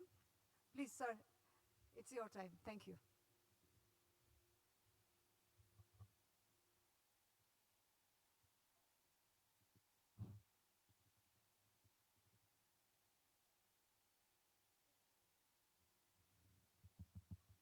Am I audible? Yes. It's a really amazing and very impressive story of the four-year journey of the COAST project. We just see the whole journey of this project. Thank you for the insightful presentation we just shared. Now we will move into the panel discussion. Honorable guest, respectable panelist, and the fellow participant. Welcome in this panel discussion. We have us three distinguished panelists representing the private sector academia and also the government sector. Actually, in this project, the private sector was the Lal Teer Seeds Limited. It is one of the leading seed company of Bangladesh. And the knowledge partner, actually, the academic partner was Bangladesh Agricultural University, one of the oldest university of the Bangladesh. And the government partner was SRDI, Soil Resources Development Institute. And we have today, there are three panelists from these three sectors. From the private sector, Mr. Tajwar, Director Lal Teer Seeds Limited. From the academia, Professor Dr. Ghulam Rabbani sir, the very distinguished professor of BAU. And also from the SRDI, Mr. Amrendra and Bishwash, PSO, Khulna SRDI. So now we would like to move our few guided questions to our panelists. At first, I would like to ask one question to the Lal Teer Seeds Limited, the private sector. Actually, what is the barrier to scaling the saline resilient variety in Bangladesh? We found there are many varieties. Those are climate resilient variety or saline or salt resilient variety in Bangladesh, especially in rice and many other crops. But the adoption level is not up to the mark. What do you think? What is the main barrier to the adoption at the farmer level, especially in the salt resistant, salt tolerant or salt resistant variety? What is your experience, actually? Thank you for the question. There are many varieties now in the market that are highly saline resistant, or not highly, but moderately to high saline resistant varieties. But the issue has been the connectivity in the past. Since the connectivity issue has been solved with Podda Bridge, now the issue has become scaling the market. While scaling the market, we've realized that the main challenge has been training, the lack of knowledge for many farmers in the southern belt. Just because there are seeds there does not mean every seed is climate resilient or soil resistant, saline resistant, or adaptable to the salinity in the area. A lot of farmers were reluctant, a lot of farmers were hesitant because it is a livelihood that you're taking away if there is an impact with the seed quality or the seed health, or if the seed is not compatible with the soil. So the main challenge that we faced was training, expansion, and knowledge sharing with the farmers. While farmers started growing climate resilient seeds, the main challenge after that became that the expansion of where to get the seeds. So getting the right seeds in the right areas. Then became a challenge of ensuring the seeds are marketed as climate resilient seeds, so farmers know exactly what seeds they're going to get. Many people say they're climate resilient, they sell it to the farmers, but the farmers at that point purchase the seeds and then get cheated or get bogged down because they have lost a full year's crop. So the challenges are still, and they will be in the coming years, to really do the promotion on the market, share the knowledge, share technology with the farmers of how to do mulching, how to do drip irrigation, and really ensure farmers are getting the right seeds that are climate resilient, that we are now working very hard to do research and produce, as well as import from various countries that we know these seed varieties are highly resistant to salinity. So I'd say those are the barriers, and this will be an ongoing challenge. As new technology comes in, we'll have to disseminate that technology to the farmers to give them a better understanding of the technology, growing processes, and keep improving the seed varieties as years go by to ensure better and higher quality varieties are available for the farmers in the future. Thank you. Thank you. You rightly pointed out the issues. Actually, It is very important to the access of the climate resilient variety to the farmers, otherwise it will have impact to mitigate our climate change effect. So, in this project, you have set around 200 validation plot in the project area, 4 districts, and you have introduced 15 vegetable varieties in this project. So what is your experience? Actually, we want to know what role private sector may play in research, production, and promotion of this saline-resistant variety or crops. The private sector has a huge task here. I believe as we are doing R&D in Bagherhat, we are working with the soil and the salinity issues on ground. Our research facility there is dedicated to grow and create or breed highly saline-resistant seeds, varieties. So it's a challenge because we're also learning as we go. We were not accustomed to salinity resistance in the past. We work with drought resistance, we work with flood resistance, we worked with high temperature resistance. But salinity was a new challenge for us, and our breeders are also learning as we go. We are working with various partners in Southeast Asia. We're working with various partners in Europe to learn, to disseminate technology from them, to disseminate ideas from them. As we know, conventional breeding has moved into biotech breeding, molecular breeding. Molecular breeding is much quicker, much easier, but the knowledge that we have is conventional breeding, which has been taught to our breeders for many years in the past. They are experienced breeders of 30, 35, 40 years. So the education that they got back then did not include molecular breeding to the capacity it is today. So we are still training them to understand these things, to understand certain genes. What are the genes within the variety that need to be changed? If we find the right parent, we can cross it for better resistance. So these are challenges that we face ongoing. But what we believe is, being a company that has an R&D on the ground where the main problem is, that is our advantage. While we do our breeding, we are creating varieties, as Sir mentioned. We have about 14 varieties already in the market or in the pipeline. More varieties are coming because we're being able to test the exact parent line in high salinity areas. That is our biggest advantage. Once we do the crossing and then we do the production up in Bangladesh, we are creating a community. We're creating an ecosystem where the seeds are researched in Bangladesh, produced in Bangladesh, and sold back to the farmers of Bangladesh. So it's an ecosystem that we're creating, and we're learning and we're adapting, and we're being able to learn from our techniques and our production processes and our research, and we're being able to disseminate that through our product demonstration team to the farmers of what real technology is required for them, as well as what are the right varieties. But the challenges are, we are limited in scale. We're still trying to scale. We're trying to work with the government. We are working with the government, actually, and they're being very cooperative. DE has a very good extension all around Bangladesh, and it's helping us. We are exchanging information with each other.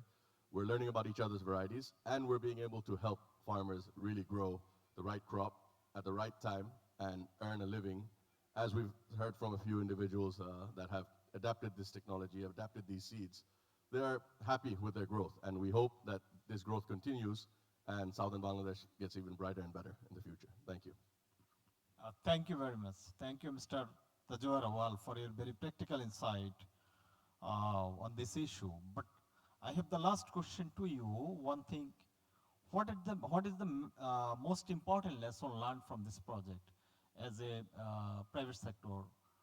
What is the good experience from this project, and what your expectation or what opportunity you found for the next 5 years from this project? The growth here, the learning here is there's a bigger market.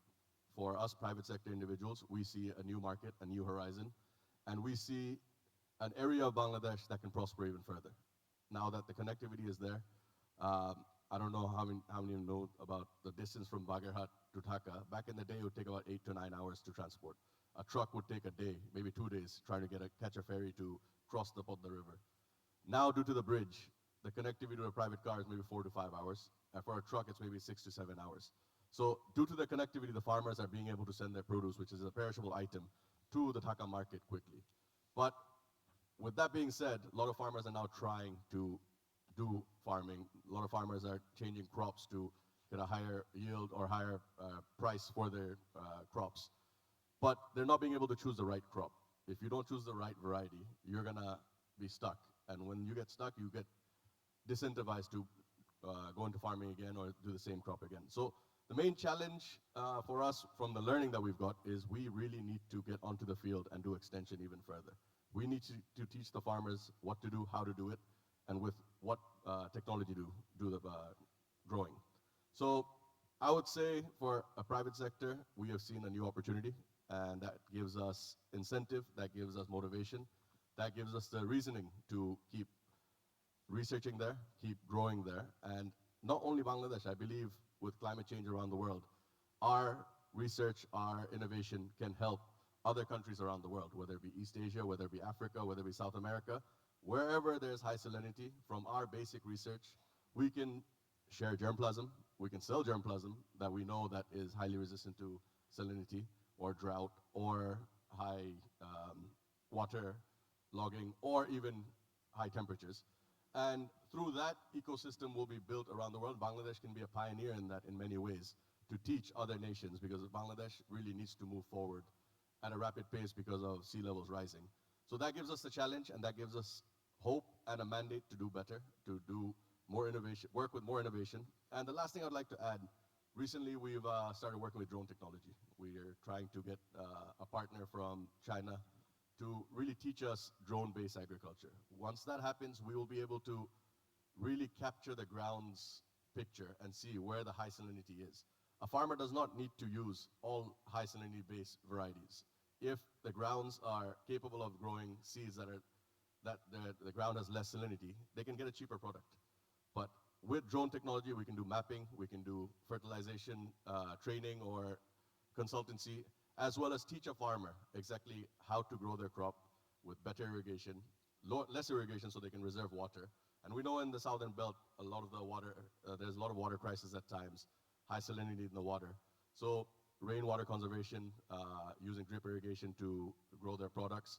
And the drone technology could be the next big idea in Bangladesh to help farmers really scale up their products by lowering their cost. Whether you say spraying fertilizer, spraying any kind of chemicals, we can use less chemicals, we can really teach them sustainable practices. And I think all this is coming from the learning in the South, and I'm very hopeful that we have a bright future ahead. Thank you. Thank you. Thank you very much. Actually, definitely, public-private partnership is very important for the country's development, especially in agriculture sector.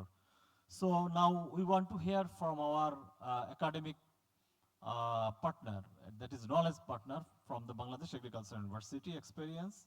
I would like to request Professor Dr. Ghulam Rabbani sir to know about his experience. Actually, in university, we are doing many kind of researches, and most of the researches are in the thesis or dissertation. And this outcome is not come to the farmer's field. So what do you think? Actually, how can university bridge the gap between research and field application? Where is the gap, and what is the solution for this one?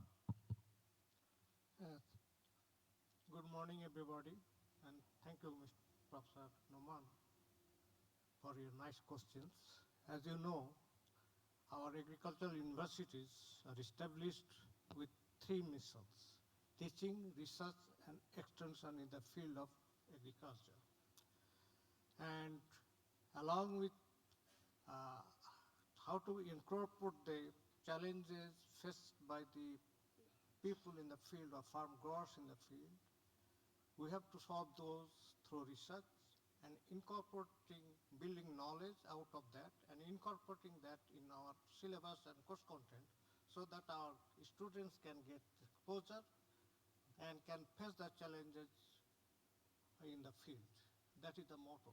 We put them in the triangle: teaching, research, and extension. They are interlinked. And we are doing the same thing, most of the agriculture university, incorporating the local partner as well as the international partner of that. In this project, we are involved from the Dutch granted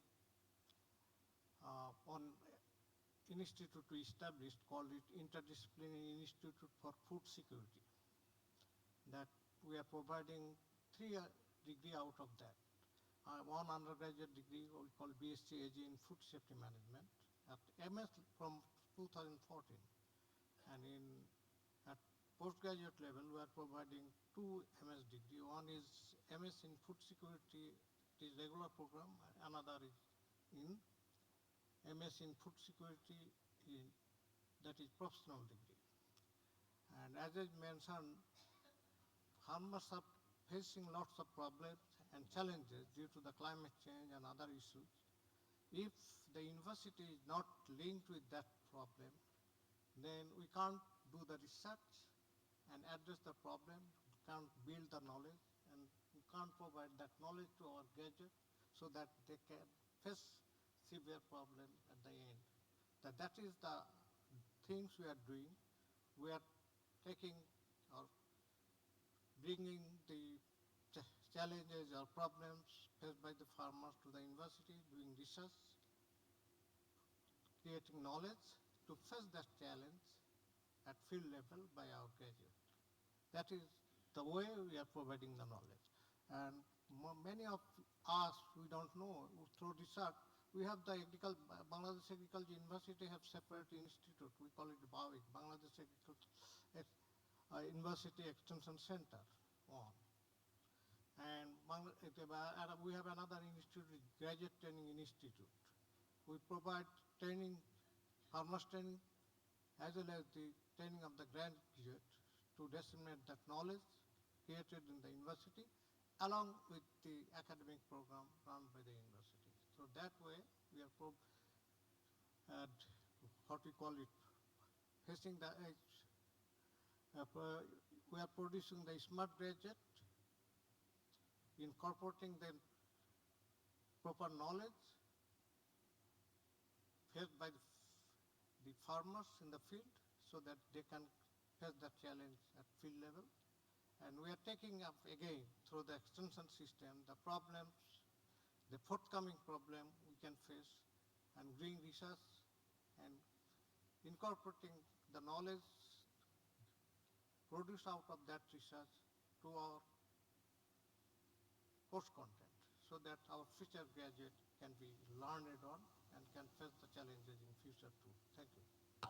Thank you, sir. Thank you very much for highlighting the importance of the connecting laboratories and farmland. But sir, one most important thing, that is climate vulnerability or climate change effect. It is the most important event in agriculture of Bangladesh. So do you think those issues are properly addressed in the curriculum of our agricultural universities? Or how can we involve our students or young researchers for developing the solution of those challenges actually to connect with the farmland or farmer land? Very nice questions. The course, as you are also university teachers, as you know, that course curricular changes, it is very bit slow process in our system. But we are addressing that. And I reviewed most of the course content of most of the agriculture universities, as well as the science and technology university, as well as the general university. That's because we are producing agricultural graduates from 3 categories of universities at this moment. Like agriculture universities, 8 or 9 are involved in that regards. General University, Khulna University, Rajshahi University, they are also producing the graduates. Science and Technology University like Potokali Science and Technology University, Haji Danes Science and Technology University. So we are producing graduates in many spheres, particularly in 3 spheres. And all of them are what we call autonomous. We can't interfere with the course content of Serebang Agriculture University or at Science and Technology University. All are autonomous, or they can produce. And I reviewed all of them regarding the salinity.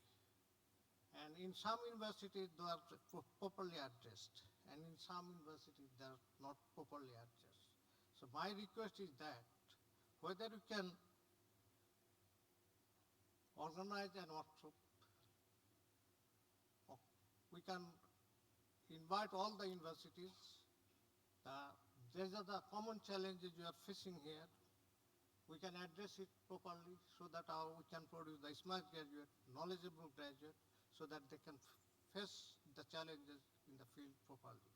That is one of my suggestions. Another one is that I reviewed also the course curriculum of the Agriculture Training Institute. They are producing their diploma institute. They are the real people they are facing in the field.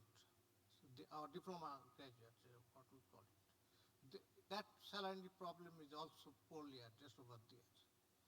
Again, that thing, the course content is controlled by the National Technical Board, another, and that Mr. Belal Uddin is here, Director Training. They are the administrative control. They have the administrative control of those graduates, diploma graduates, ATI. So what they can propose to review the course content of the diploma course also, so that we can produce the diplomas who can address the things properly at this stage. So that is my share.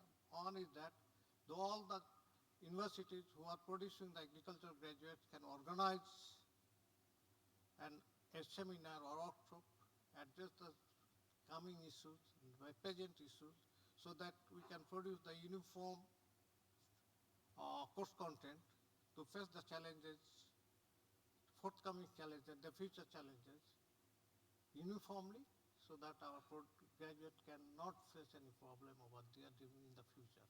And another one, I would like to request the National Technical Education Board to update their course content so that our diploma graduates all can face the problem at very field level.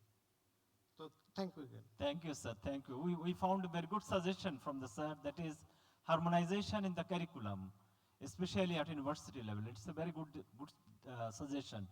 But BAU is the oldest, one of the oldest university in the Bangladesh, and every agriculture university, they are following actually BAU. What BAU is doing, other actually following you. So you have the more responsibility to update the curriculum to set the example to the others, that we can improve our curriculum and include those critical issues for our future graduate in agriculture. I think so. Yes. I mean, what we do at agriculture university, other agriculture university follow us. That is the way you rightly mentioned that the course curricula and contents have been developed in other universities. So agriculture university can lead the workshop, invite all the people, we can arrange. and we can sit together and can solve the problem properly, uniformly. That is my expectation. Because I'm also in LPR, completing my service, 65 years service in November last year. So maybe we can request from this sort of the Agriculture University Authority so that they can organize. And our people, I mean, from private, we can also invite the people from the private sector and other sectors so that they can also put some questions. And nowadays, the highest decision-making authority is the syndicate. We put business people over there so that they can also put suggestion over there. So we can develop a nice course content, and through that course content, we can produce the smart graduate to face the future challenge. This is my hope. But at this moment, I am no longer in the service, so we can also only suggest people, but can't implement. And for implementation, we can take decision and forward to the university authority so that they can take step. Thank you, sir. Thank you very much. Well, now we want to move another important stakeholder, that is government partner, SRDI. Here present, Mr. Vishwas from SRDI Khulna. So, how does SRDI see its role in guiding farmer on salinity mapping, soil testing, soil health management, and crop suitability in the saline area of the southern part of Bangladesh? What do you think? Thank you. SRDI collect soil from different parts of coastal area and analyze this soil in laboratory, and SRDI make salinity map every 10 years. And SRDI have a salinity research station in Botkiagata, Khulna. They have developed different types of salinity management technologies, and also in that station, which crop is grown at hot level of salinity, and then suggest to farmers what crop grows in hot types of salinity, and these all technologies are transmitted to Cordaid FBA, Farm Business Advisor, and also lead farmer by training, and also SRDI gives different information to the farmer. And finally, these FBI and lead farmers are capable now to give service to their surrounding farmers, and that is why Cordaid done a very good job. Thanks. Thank you very much. Thank you, Mr. Vishwas, for highlighting the government initiative to address this problem. But one most important thing, that is what policy or institutional support is required to mainstream saline resilient farming practice to scale up in the southern area. What do you think? You are working in that area.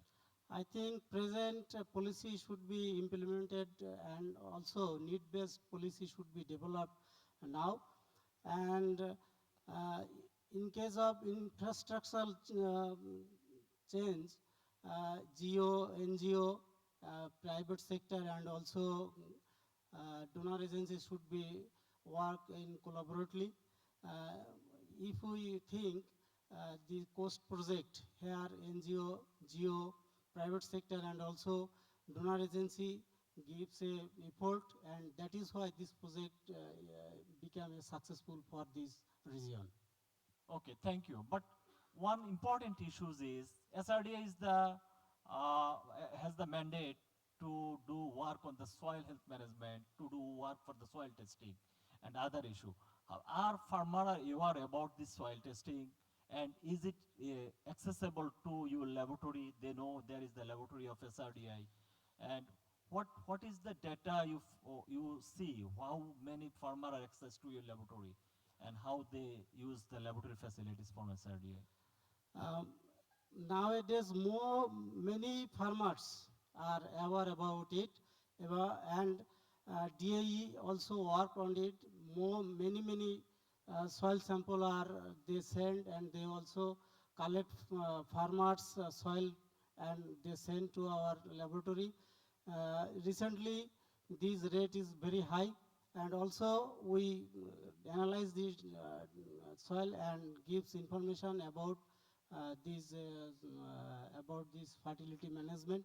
And many of farmers now use FRS online fertilizer recommendation system, and also Khamariab, and that is why I think farmers are get benefit from these types of fertilizer recommendation system.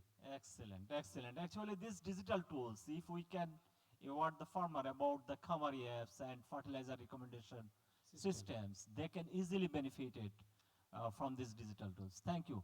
The last question, what is the good experience or good learning from this project, and what is your suggestion to scale up this learning in the next 5 years? What is your suggestion?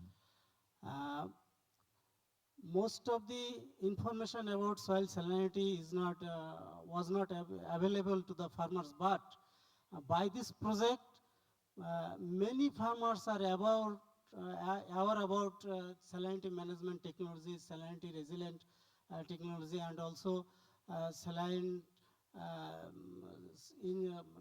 tolerant varieties. And that is why this project is very impactful project for this saline area. And I think different GO and also donor organization comes to improve our livelihood. They can come and also our work together. Then we can get it from very good result. Thank you. Thank you for your importance to the inclusivity of the different stakeholder. Definitely there is private sector, there is GO, there is developing partners, there is NGO. We need a harmonized effort to do work together. That is very important. So I have last question to all these three panelists. Here present, Dr. Mahmudur, Additional Secretary of Ministry of Agriculture, Dr. MD Mahmudur Rahman. Actually, now Ministry of Agriculture is working for a short, mid, and long-term vision to preparing the plan for agriculture. It's transforming Bangladesh agriculture outlook 2050, and there is 10 years, 20 years, and 25 years planning for agriculture. So, do you have any suggestion which policy should be included, or which thing we should need to consider in our next 25 years planning in agriculture, considering these issues, actually the saline area? So I would like to ask first Mr. Tajwarawal to give your comment. Thank you.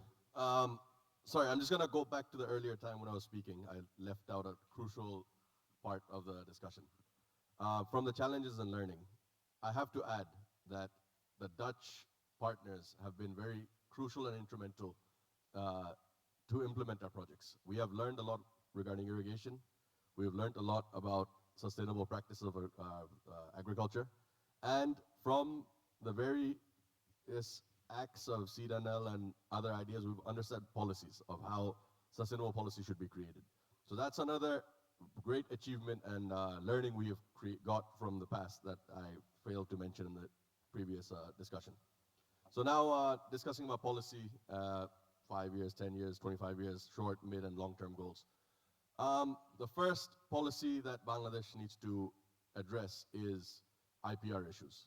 We have a lot of opportunity in Bangladesh to grow various vegetable seeds for the export market from various international companies.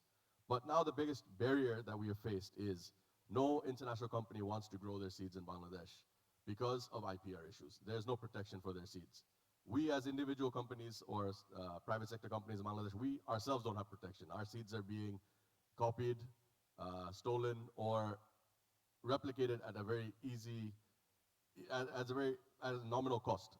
And that is a big challenge for any private sector that is based on profitability and that is taking various grants, loans to do research. Number two is there's a lot to learn regarding sustainable practices. The seed sector is still a lot informal.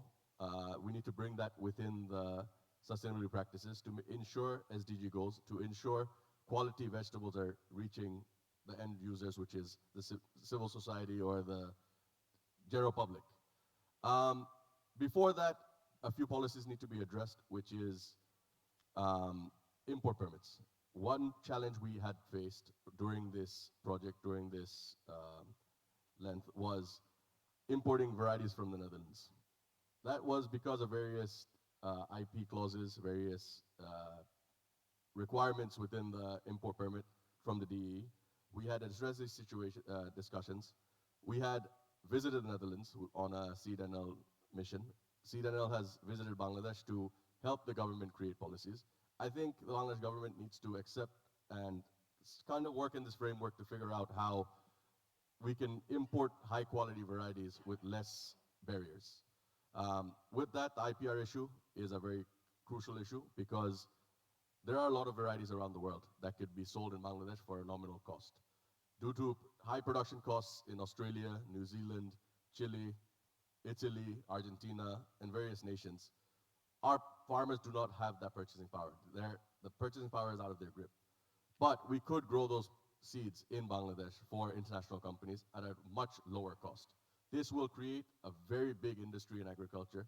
Agriculture industry will benefit in various ways, not only from human resources, but there will be an extra income of dollars or foreign currency for Bangladesh. It's a revenue generation, as well as it will help create an ecosystem. It will create a sustainable practice for not only Bangladesh, but the linkage between Bangladesh and foreign nations, and we will get more benefits, we'll get more policy support, as well as getting an industry, a new industry that could revolutionize Bangladesh's agriculture sector. So I believe the Agriculture Ministry has a lot on their hand, but I do believe, and I have seen in the past year, in the past 6 to 14 months, that the leadership in Agriculture Ministry is very resilient. They really want to work. They really want to bring new forward-thinking ideas, policies, and implement various new policies for agriculture-friendly practices and imports and sustainability. So I believe we're in good leadership. We're in the hands of good leadership, and we believe they will help guide us to the next phase of Bangladesh's agriculture revolution. Thank you. Thank you very much. Thank you for raising this very important issue, and I think our policymaker will address this issue. So now we want to hear from our Rahman sir. Thank you very much. My two proposal only, that GO-NGO collaboration should be strengthened. Another thing is that more collaboration between research, extension, and teaching, and academia, should be strengthened. And number three, we are in the digital era. So the digital technologies, IoT and AI should be strengthened so that our farmers can get the real-time information instantly at field level. And we can get the information from the field level, what are the farmers are facing. So we can give the, what we call, speedy solution to the farmers. In that way, the agriculture of Bangladesh can get forward, and particularly from the coastal area. And I am amazed to see the development of agriculture in Bangladesh. We are in 3rd position in respect of production of vegetable. We are in 8th position in production of potato, as well as mango.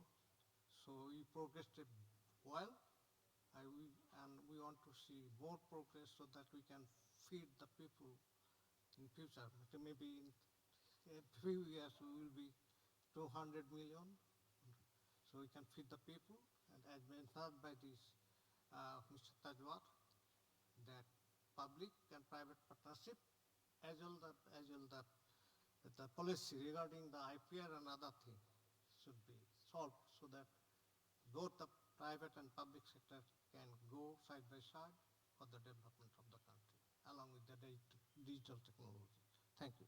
Thank you, sir. So now, Mr. Vishwas from SRDI. I think sir already said AI technology should be used. I have a suggestion. All land of Bangladesh should have a land ID, and then land ID is to be used as which land is suitable for which type of crops, and also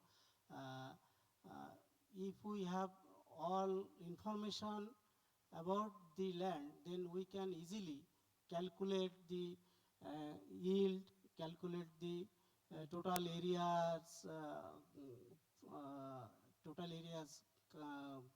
crop, which crop is suitable, and also I have suggestion farm mechanization, and as a researcher, I think research fund should be increased.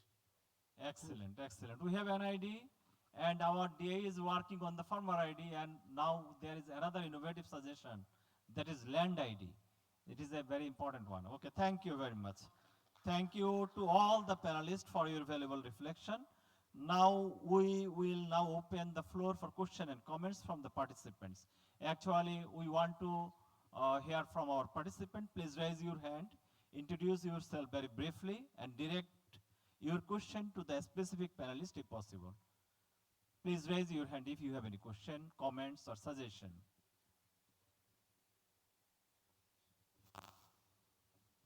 At first, thanks to Cordaid for organizing this learning sharing session, and good to know the achievement of COASTS project.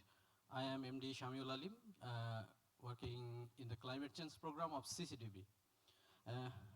Today, CCDB, Christian Commission for Development in Bangladesh. Today, when in the morning I reached to the room and the entrance, I see the promotion of hybrid seed. At this time, one question arises in my mind, and still now I am searching for the answer, that why a hybrid seed? What is the significance of hybrid seed with the adaptation practice in the burning issue of climate change? When we know that hybrid seeds have some limitation, as like they need more input support, as like irrigation, more fertilizer, which is contradict with the principles of adaptation, adaptive technology, as like ecosystem. In the question of ecosystem, genetic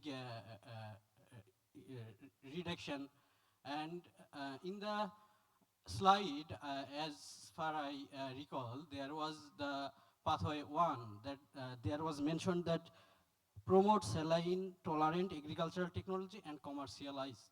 When we talk about commercialization, there obviously was a principle for adaptive technology, was accessibility and affordability of farmer. When we talk about commercialization, for 1 gram seed is 20 taka, it goes to 1 kg seed, 2000. It is affordable for farmer. It's contradict with the principle with the adaptation, adaptive technology. For this reason, actually I was searching for the answer. What is the significance of hybrid seed instead of a high yielding variety of salt tolerance? Thank you. Yes, thank you very much for your question. I would like to request Mr. Tajo Arawal, why we are going to hybrid seed rather than HYB or some other OP varieties? Firstly, thank you for your question, and it's a very genuine concern, and I value your opinion. The reason we go to hybrid seeds is because hybrid gives you a higher yield, definitely to 30 to 60% higher yield against HYV or general open pollinator varieties. Now, why hybrid? Because hybrid takes a lot of time to research.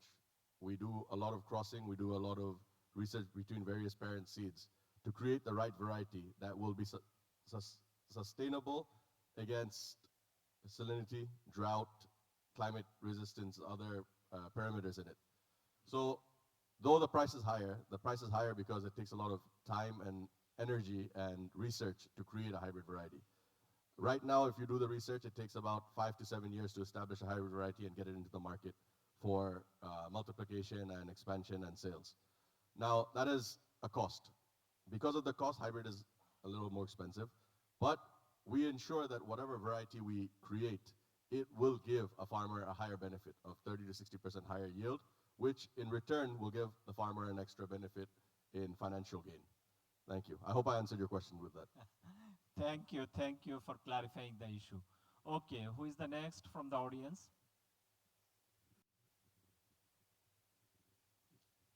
Thank you.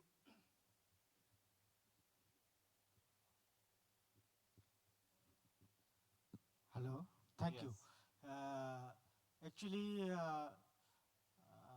we observed your presentation very nicely.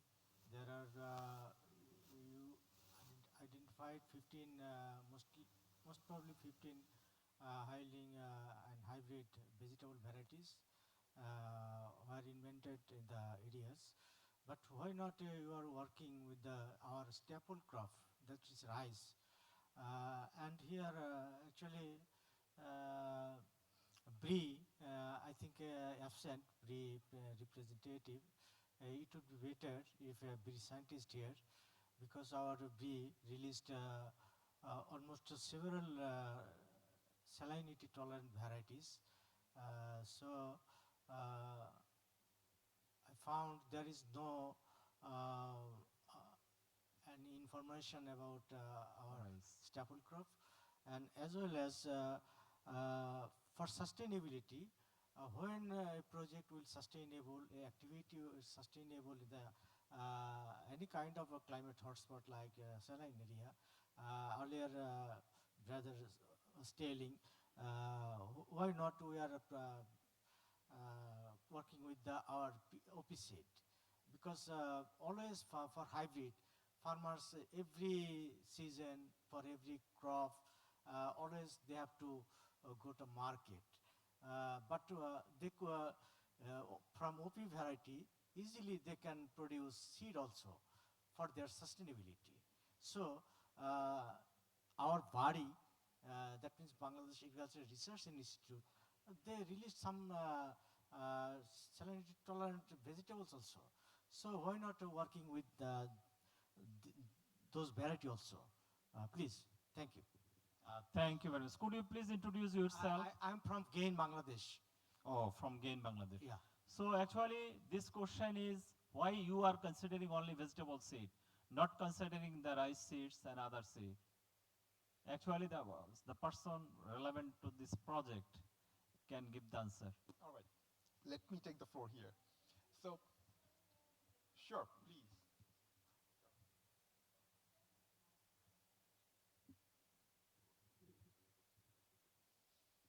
I'm Selina Shelley, COP of Navapallu project led by CARE and Cordaid is partner and financed by FCTO. I'm just listening and really wondering because that hybrid versus OP pollination is one of the debate that we are internally doing for a long time. And since I've been working in this area for a long time, so if you consider Bangladesh, that traditionally the seed holder was our women, my grandma, great-great-grandpa, grandma, they used to keep the seeds. And this was an indigenous knowledge, and there are indigenous variety. So when the hybrid came, and we know that hybrid also reduced the productivity of the land and the empowerment of keeping the seed in my hand goes to the multinational. So there the question comes that how do we really empower, how do we see empowerment of women who once really had the seed and now we have to buy every time. And very interestingly in Bangladesh, though the land ownership lies with the man, but women does the small and household level agriculture.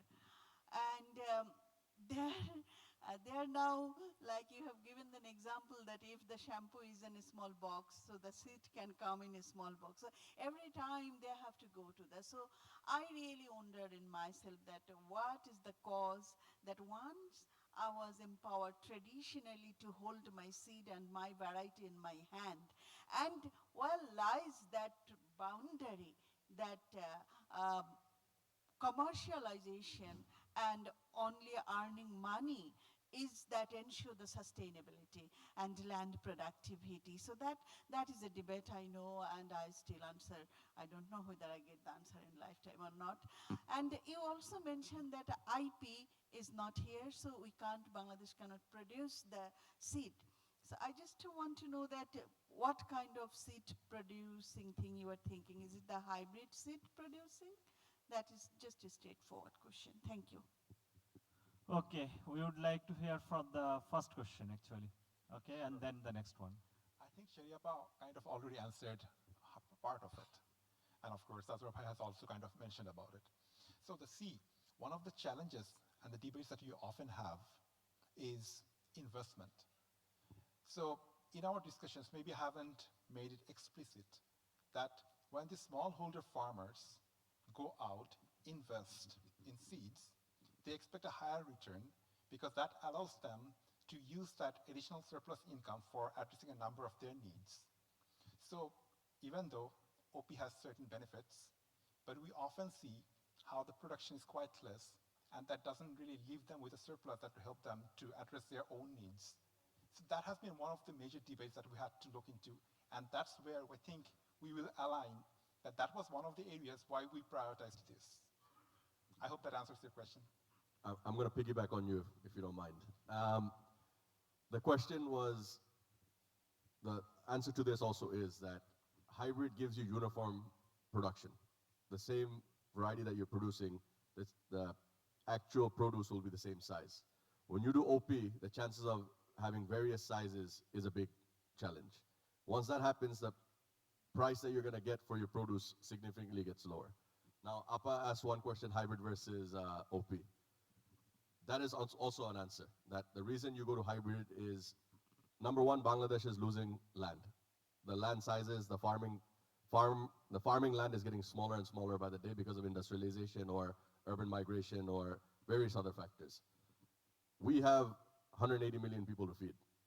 We need to grow more produce in various capacity.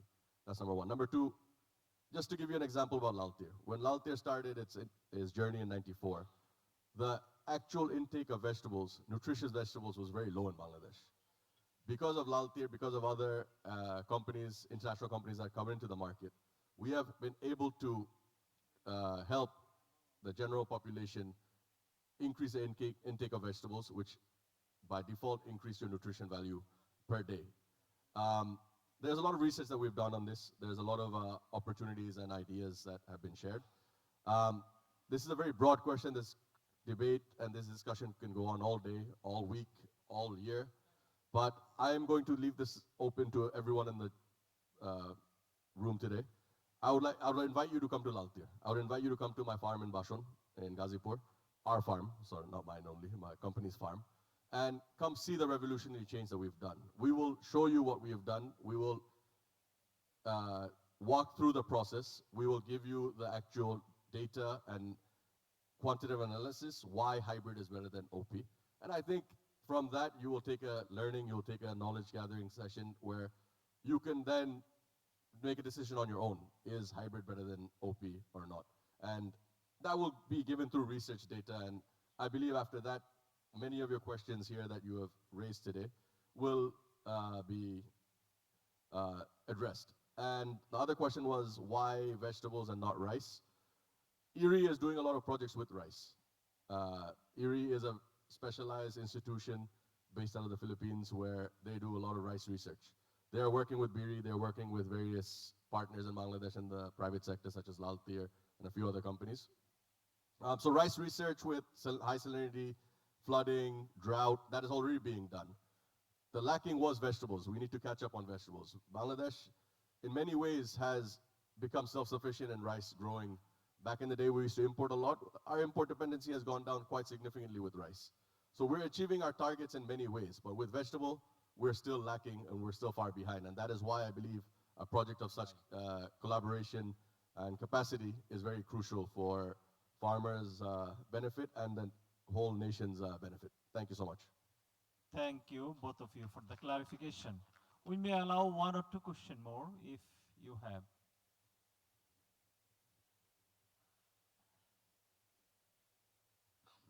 In this part.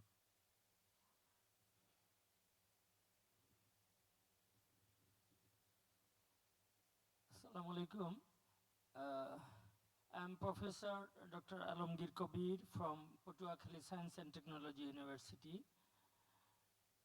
Actually, I want to bring your attention on a different issue. For example, we are discussing mainly with agricultural crop and their varieties, salt-tolerant varieties, hybrid, or the indigenous seeds.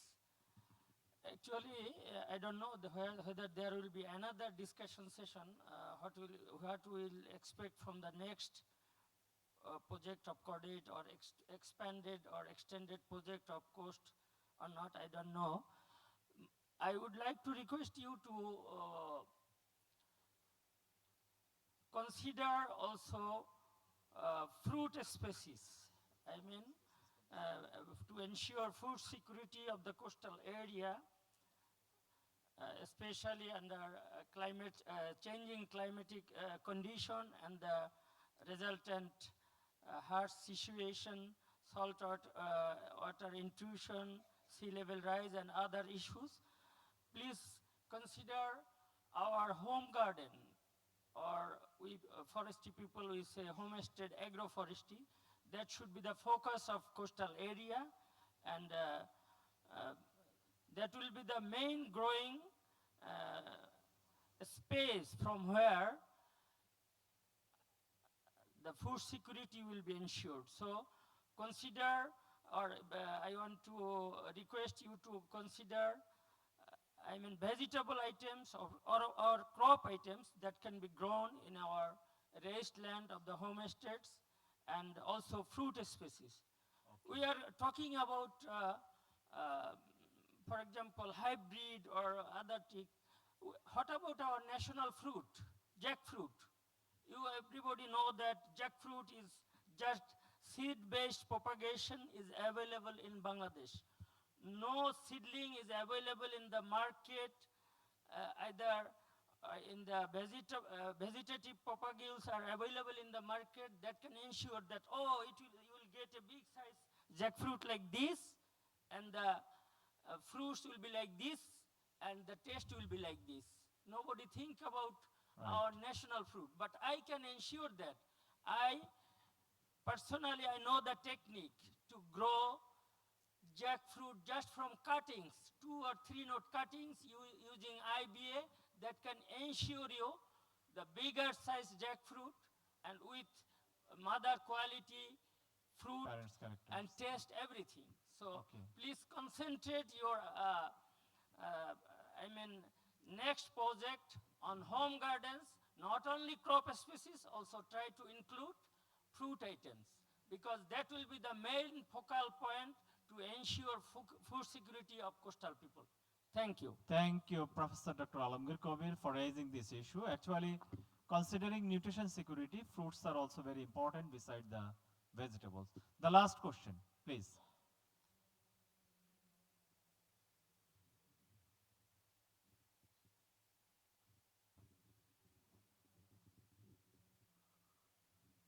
Hello, thank you for this nice discussion. My name is Shantanu. I am the officer in charge for FAO's SACP and RAINS project. We are very curious to learn about the Dutch diamond that was explained earlier, about the interaction between the research institutions and the extension offices. Could you put more specific ideas or lessons learned from the project? Maybe you're not representing the project, but any ideas you have to make this more successful? How do we get feedback from the field to researchers, and then the innovations by researchers to the field? If you could give some more information on this. Thank you. Do you can respond? Yes. Professor Dr. Rahman. Right. Thank you very much for your nice questions. We call agricultural extension is a two-pro motion. We put the solution to the field, and we get the problem from there. So if we can organize seminar workshop involving people facing problem over there, and from now on we are placing from our agriculture university. We didn't have any internship program also in agriculture education in crop sector. We are placing our students in the final year for 3 months, and we are trying to extend it for 6 months, so they can acquainted with the problem at the field and can give the feedback over here and putting the real thing over there. And again, what I am telling that the extension people, what they are facing, they can give the feedback. We can do the research in research institute as well as the university, creating the problem or solutions, knowledge or solutions, and again giving back to the extension to transfer that knowledge to the farmers. That is the way extension works. But I think in agriculture, I can cite an example of good agricultural practice is the Punjab Agricultural University in India. They follow the true land grant system of agricultural education and extension and research over there. And they organize the field day every year for the farmers. The farmers can visit the whole university with research and other facilities, put their problem over there, asking their needs, and the teachers do their research and disseminate it through the extension. That is the way the extension system works in USA, and they are in India, they are putting the system over there. And for Bangladesh Agriculture University, the land area was 1,200 acres to follow that system. But unfortunately, we can't follow that system. We can't bring the people, our general farmers, to our field system in university. So they can't visit what we are doing or giving solution how they are here. That Tajwar is saying to the madam that come to the field, our station, see the things, and learning by seeing. That things is very helpful. That way the farmer extension works in many countries. But even now, the government is allowing only 50 acres of land for establishing an agriculture university. Is it enough? No, I don't think so. So why we use 1,200 acres at Bangladesh Agricultural University? The objective was to bring the people, farmers, to see what we are doing, and by learning through seeing, they can put them in practice in the field. That way we propose. That should be the model. We can't follow that here in university. Okay? Thank you, sir. Thank you, sir, for your very insightful thought. Okay, now we would like to wrap up this panel discussion and open discussion. Thank you to all participants for your active engagement and to our respectable panelists for responding with such clarity and depth, and the exchange show the importance of the keeping dialogue open between the stakeholders and policymakers together. We all move together for the sustainable, responsible, and safe agriculture of Bangladesh. Thank you very much. Thank you, gentlemen, for your thoughtful and essential contributions. Your collaborative efforts truly reinforce the importance of a multi-sectoral approach to this issue. Thank you, gentlemen, again. So now, in the next session, we are going forward. Distinguished guest remarks. First of all, we now turn to our final segment to formal address, featuring remarks from our special guest and guest of honor, whose support and leadership are crucial to scaling this solution. First, I would like to welcome our special guest from Department of Agriculture Extension, and I'm welcoming Sir Jamal Uddin, Additional Director, Field Service Wing, DAE. Jamal Uddin.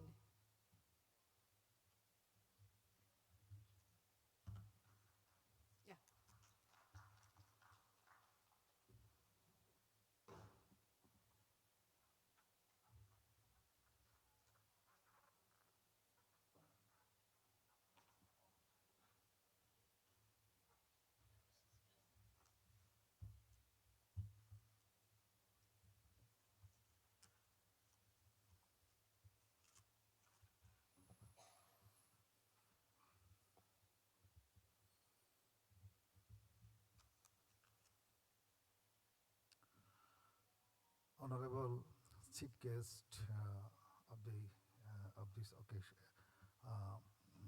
very important discussion seminar. Dr. MD Mahmudur Rahman, Additional Secretary, Minister of Agriculture, and distinguished special guest and the participant. Good afternoon. It's my privilege to be here and feel honored to say some things on this occasion.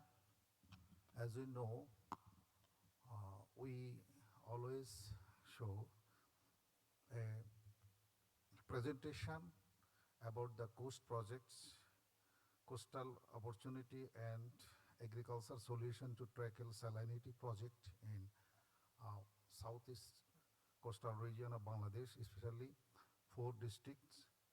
And we know the 30% of the total cultivable land of this area are severely affected by salinity.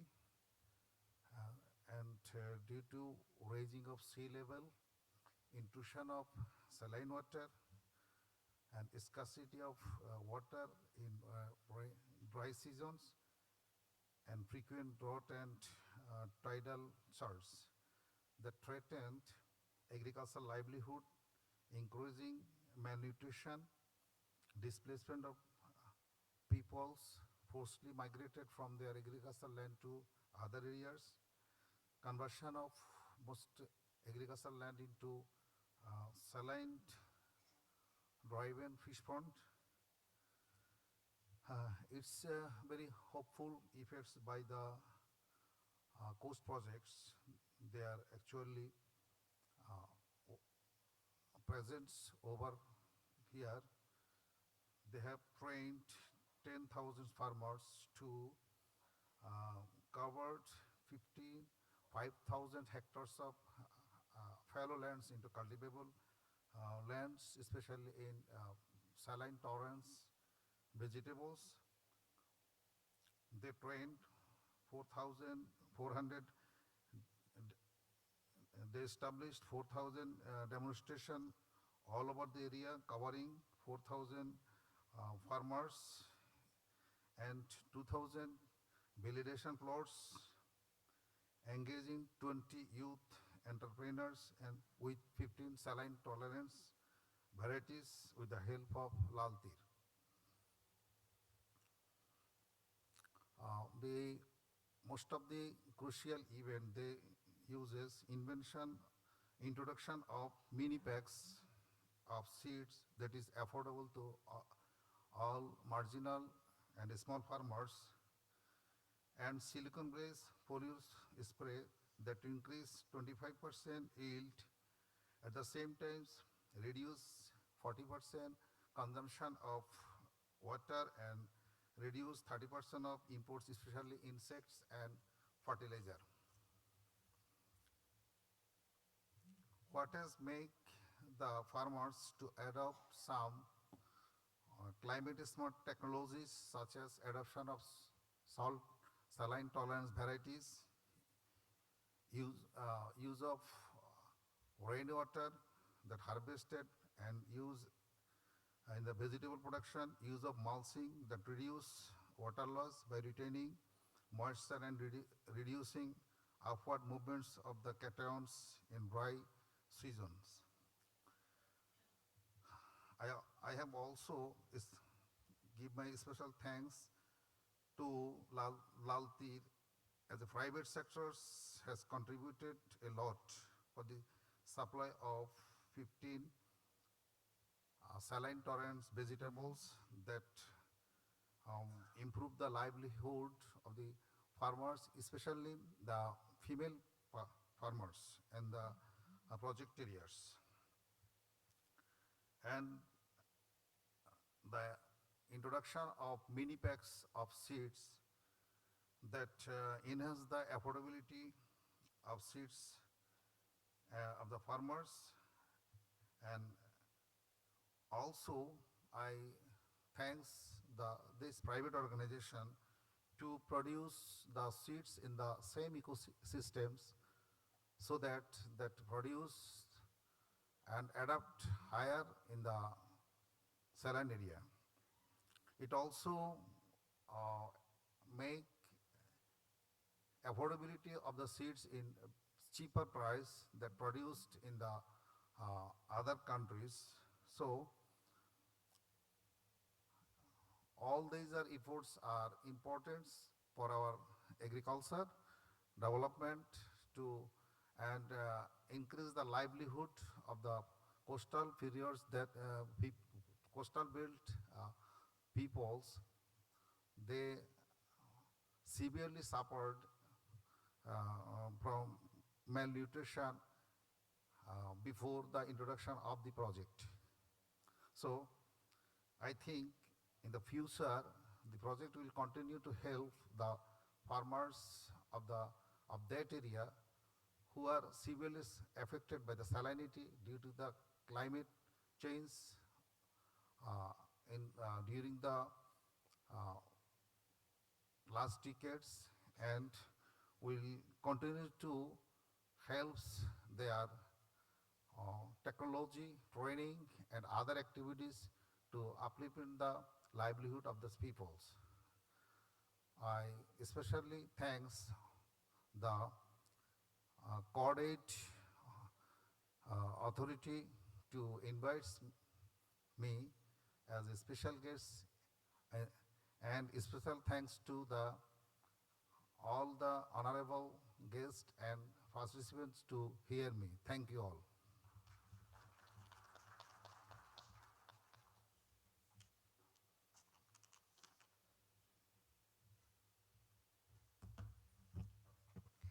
Thank you, Mr. Jamaluddin, for outlining the role of DAE in advancing this work. Next, we are honored to welcome Mr. Belaluddin, Director, Training Wing, Department of Agriculture Extension, DAE, as our special guest to share his remarks. Mr. Belaluddin.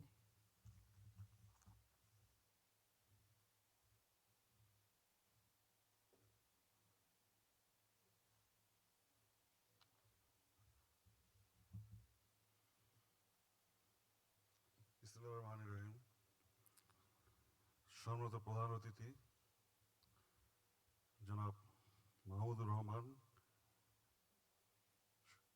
মাননীয় অতিরিক্ত সচিব কৃষি মন্ত্রণালয়, বিশিষ্ট অতিথিবৃন্দ, কর্ডাইডের সম্মানিত সহকর্মীবৃন্দ এবং প্রিয় অংশগ্রহীগণ, সবাইকে আমার আন্তরিক শুভেচ্ছা, সালাম, আসসালামু আলাইকুম। আজকের এই সল্ট ব্যারিয়ার ব্রেকিং কর্মশালা উপস্থিত করে আমি আপনাকে আনন্দ গর্ব করছি। আজকে যে এখানে উপস্থাপনা ব্রিফিং করা হয়েছে এবং আলোচনা হয়েছে, সেখান থেকে আমরা কর্ডাইডের যে কার্যক্রম সম্পর্কে অবশ্যই সব জানতে পেরেছি এবং যে আমাদের প্যানেল ডিসকাশন ছিল সেখানে আমরা এই সম্পর্কে অনেক কিছু অবগত হয়েছি। কর্ডাইড দীর্ঘদিন ধরে তারা কাজ করে যাচ্ছে। তারা সামাজিক সুরক্ষা, উন্নয়ন, জলবায়ু পরিবর্তনের যে অভিযোগের সাথে কী খাপ খাইতে হয় সেভাবে তারা কাজ করে যাচ্ছে। তা শুধু আজকের এই সল্ট ব্যারিয়ার ব্রেকিং শুধু ভাঙা না, তারা আমাদের কৃষকের জীবনযাত্রার মান উন্নয়নে একটা বিরাট অবদান রাখছে। সেখানে আমাদের দারিদ্র জনগোষ্ঠীকে তারা উন্নয়নের পথে এগিয়ে নিয়ে আসছে। স্বাস্থ্য শিক্ষার ক্ষেত্রে তারা মান উন্নয়ন করছে। এছাড়াও আমাদের জলবায়ু পরিবর্তনের সাথে অযোজিত করে টেকসই কৃষিকে তারা এগিয়ে নিয়ে যাচ্ছে। এখানে আমরা জিও, যেমন আমার কৃষি সহযোগী দপ্তর, পাশাপাশি অন্যান্য যা বেসরকারি প্রতিষ্ঠান আছে তার মধ্যে কর্ডাইড একটা বিরাট ভূমিকা রাখছে। বর্তমান বিশ্বে নানা ধরনের আমরা চ্যালেঞ্জের মুখোমুখি। জলবায়ু পরিবর্তন, দারিদ্র, খাদ্য নিরাপত্তা, পুষ্টিহীনতা, কর্মসংস্থান সংকট এবং সামাজিক বৈষম্য, এসব চ্যালেঞ্জের মুখোমুখি আমাদেরকে টিকে থাকতে হচ্ছে। এইসব পাশে আমাদের যে কর্ডাইড একটা বিরাট ভূমিকা রাখছে। আজকে আমাদের যে চর এলাকার যেসব প্রান্তিক জনগণ, দারিদ্র জনগোষ্ঠী, তাদেরকে আমরা এবং এই কর্ডাইড যে আর্থিক সহায়তা, পাশাপাশি ইনপুট সহায়তা, প্রযুক্তি সহায়তা দিয়ে তাদেরকে আয়বর্ধনমূলক কাজে সংযোগ করছে, নারীদেরকে ক্ষমতায় উন্নয়ন করছে। আমরা যদি চর এলাকার বা প্রান্তিক জনগোষ্ঠী করে চিন্তা করি, তাদেরকে কিন্তু সহজে কেউ আর্থিক সহায়তা করে না। তাদেরকে কিন্তু অনেক তাদের সমস্যার সম্মুখীন। আমি গাইবান্ধায় আমাদের কোয়ার্ডাইডে একটা প্রজেক্ট ছিল, সেখানে কাজ করেছি যে আমাদের বিশেষ করে যারা চর এলাকায় যেসব জনগণ থাকে, যেসব কৃষক থাকে, তাদেরকে যে ইনপুটের যে সমস্যা, ভালো বীজের সমস্যা, তাদের কিন্তু সেইগুলি কেউ সহায় পায় না। বিশেষ করে তাদের যে ক্ষুদ্র ঋণ যে সহায়তা, এটাও তারা কিন্তু অনেক থেকে পায় না। কিন্তু এই কোয়ার্ডাইড যে এই যে একটা লাল তীর, আমি ওখানে মধ্যে সম্বন্ধে সুপ্রিম সিড কোম্পানি বা তাদেরকে বীজের সহায়তা করেছিলেন এবং তাদেরকে একটি ক্ষুদ্র ঋণের সহায়তা করে তাদেরকে যে কৃষক তার আর্থিক যে উন্নয়ন তাদের করেছিলেন। ফলে তারা সেখানে ব্যাপকভাবে উন্নত হয়েছে এবং সেই উন্নয়নের ফলে শুধু তাদের জীবিকা নয়, তাদের পরিবার এবং ফ্যামিলি এবং জাতির উন্নয়নের ক্ষেত্রে তারা একটা বিরাট ভূমিকা তারা পেয়েছেন, উন্নয়ন করেছেন। তা আমি আজকে কোয়ার্ডিনেটের যে উন্নয়ন বা কোয়ার্ডিনেটের যে সহায়তা, এটা আমাদের যে কৃষকের জীবনে যেমন তাদের ব্যাপক সাফল্য এনেছে, ইতিমধ্যেই আমরা আমাদের কয়েকজন যে সল্ট কোস্টের এরিয়ার যে কয়েকজন আমাদের কৃষাণী ভাই বোনেরা তাদের নিজের যে সাফল্যের কথা এখানে বর্ণনা করেছেন, আসলে তাদের একটা জীবনের যে পরিবর্তন রয়েছে এটা আমাদের সত্যি প্রশংসনীয় এবং তারা একটা গুরুত্বপূর্ণ ভূমিকা এখানে পালন করে যাচ্ছে। তা আমরা এখানে সবাই যদি একসঙ্গে কাজ করে যাই তাহলে আমরা আমাদের কৃষিতে অবদান রাখতে পারবো, আমাদের একটা টেকসই কৃষি উন্নয়নের পথ একবার এগিয়ে নিয়ে যাবো।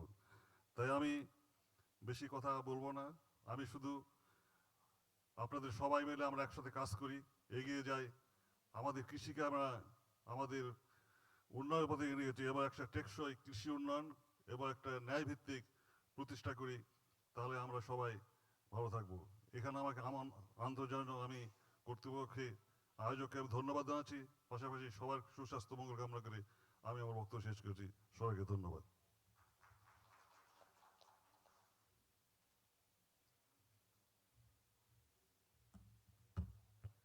Thank you, Mr. Belal Uddin, for your valuable insights and continued support in strengthening the training and capacity building ecosystem for saline agriculture.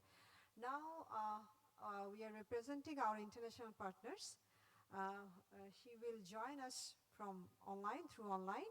So now we welcome Ms. Ella Lammers, Senior Advisor, Department for International Development, RVO.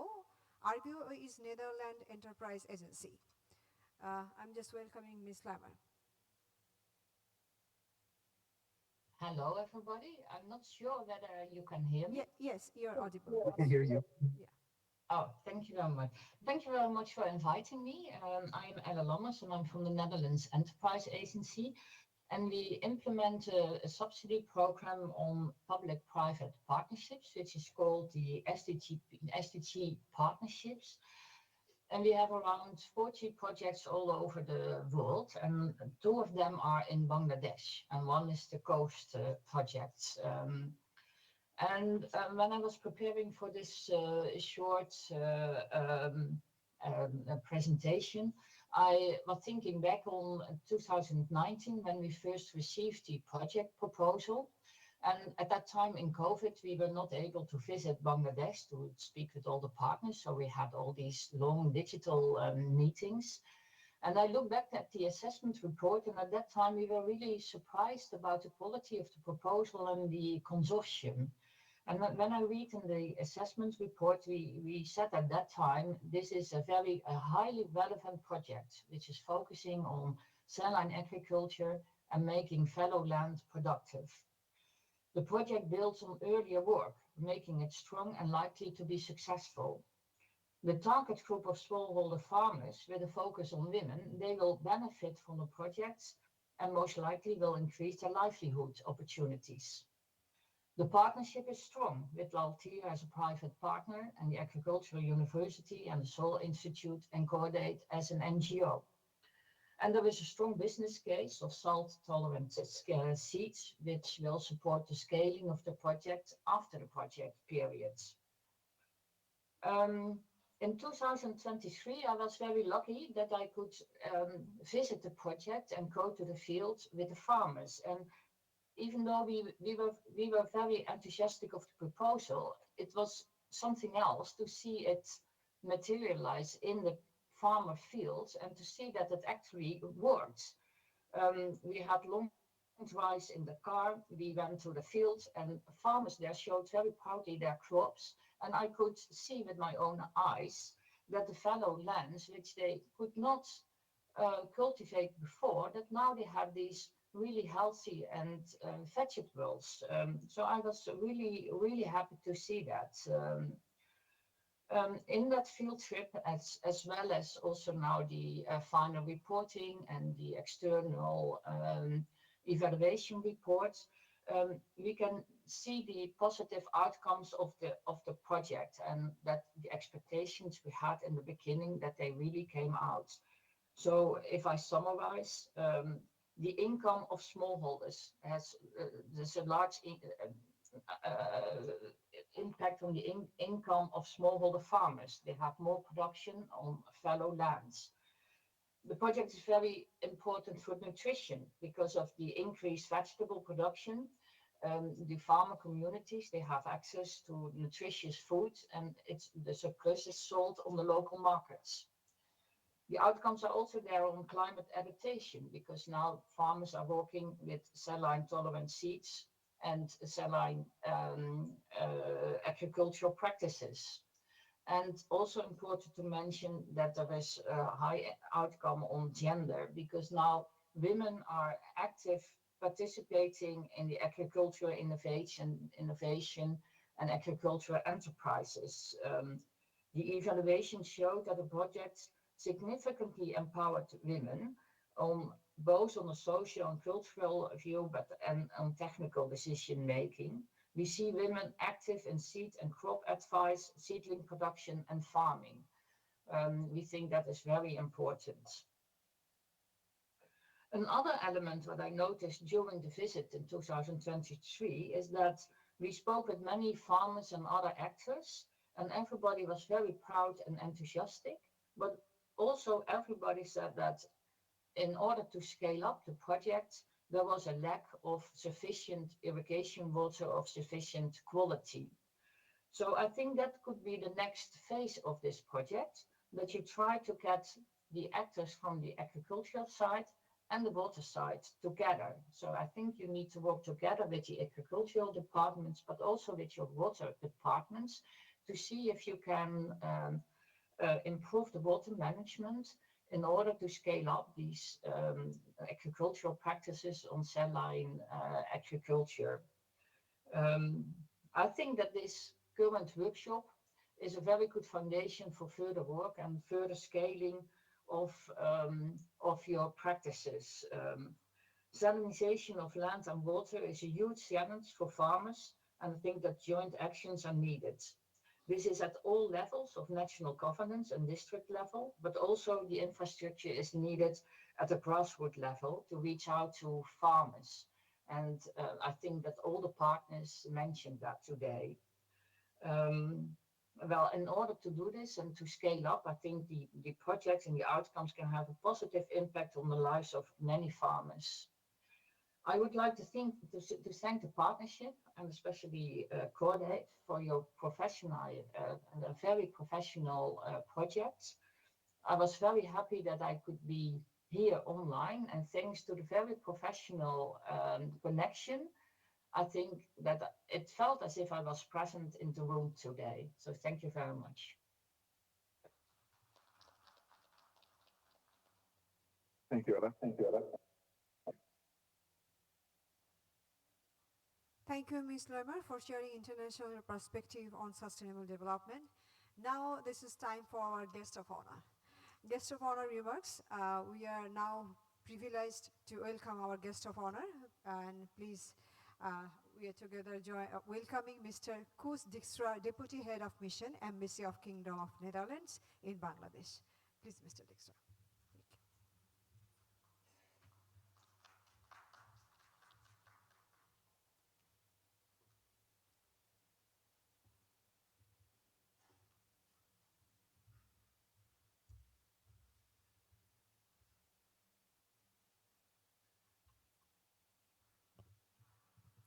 Good afternoon, everybody. Yes. Honorable Chief Guest, Dr. Mahmudur Rahman, Additional Secretary, Ministry of Agriculture. Distinguished colleagues from DIA, SRDI, Cordaid, Lal Teer Seeds Limited, BAU, development partners, private sector, and most importantly, the farmers that are also in this room. Ladies and gentlemen, it's a great honor to me to be here today at this workshop, marking the journey and achievements of the COASTS project. Salinity is one of the greatest challenges to agriculture in coastal Bangladesh, affecting livelihoods and development. Climate change adds to the challenge. But as the COASTS project has shown, saline lands are not wastelands, on the contrary.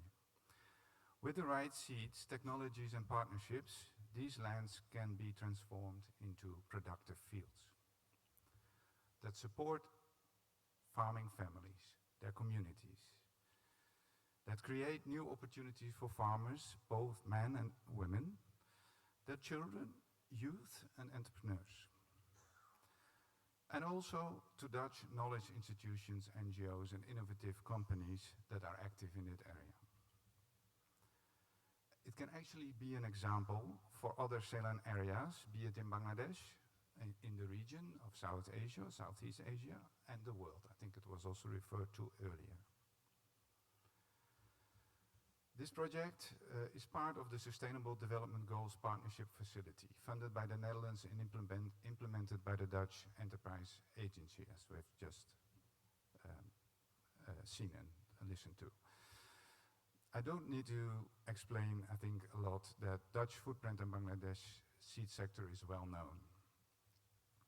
In the case of this project, it is Lal Teer Seeds Limited that introduced new seed varieties together with, in cooperation with Dutch expertise like CDNL or Dutch Agro, as they were also mentioned earlier.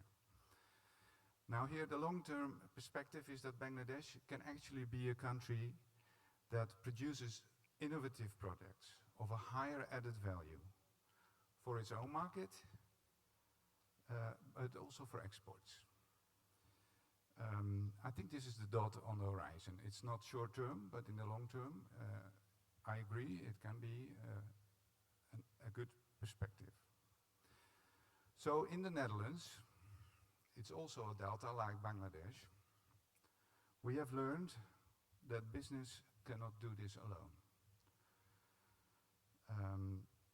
There are also issues of sustainability. Indeed, multinationals do not only bring good, so we need to look into that as well.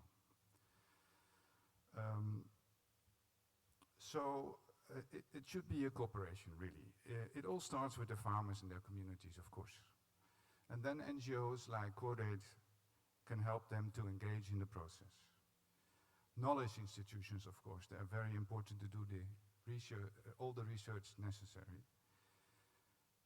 And then government, last but not least, is very important here to support and regulate the whole of the process in the overall way. In the end, it's the end of the government, and it's the government that needs to be accountable to its citizens, to its people. But we need, and that's what often referred to the Dutch diamond, we really need the cooperation of all these partners. I'm happy to give you, or anyone who needs further explanation on what the Dutch diamond actually is, how it works in practice. Of course, I will be happy to give more information on that outside the meeting of today. Now, the COASTS project has proven that saline agriculture works, and we have heard many of the results that the project has produced today. But as we celebrate success, we must also look forward.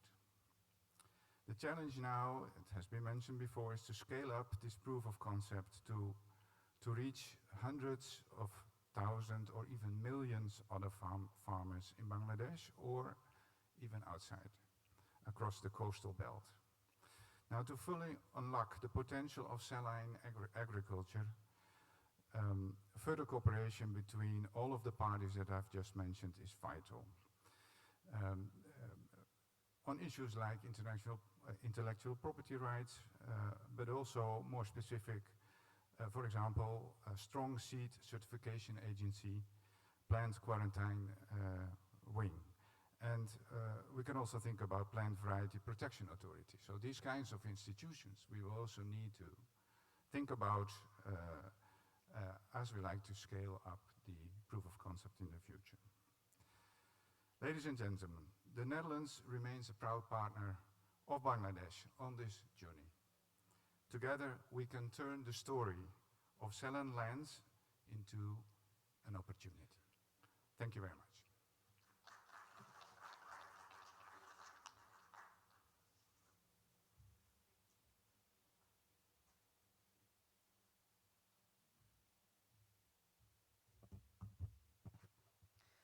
Thank you, Mr. Dijkstra, for your presence and continued support to the Embassy of the Kingdom of Netherlands in Bangladesh and all the support to the Bangladesh agriculture and courts. Now we are welcoming our chief guest. Chief guest remarks, our final remarks before the closing come from our esteemed chief guest, and I am honored to welcome Dr. Mahmudur Rahman, Additional Secretary, Ministry of Agriculture. His leadership is pivotal to rewriting the story of saline lands in southern Bangladesh. Please welcome, sir.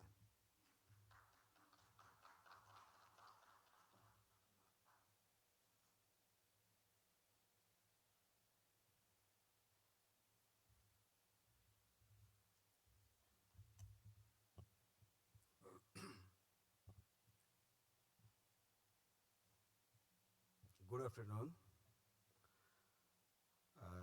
respected guests and other participants. Assalamu alaikum. I'm very much privileged and I feel honored that I've been invited to participate in this important dissemination workshop on breaking the salt barrier, rewriting the story of saline lands in southern Bangladesh.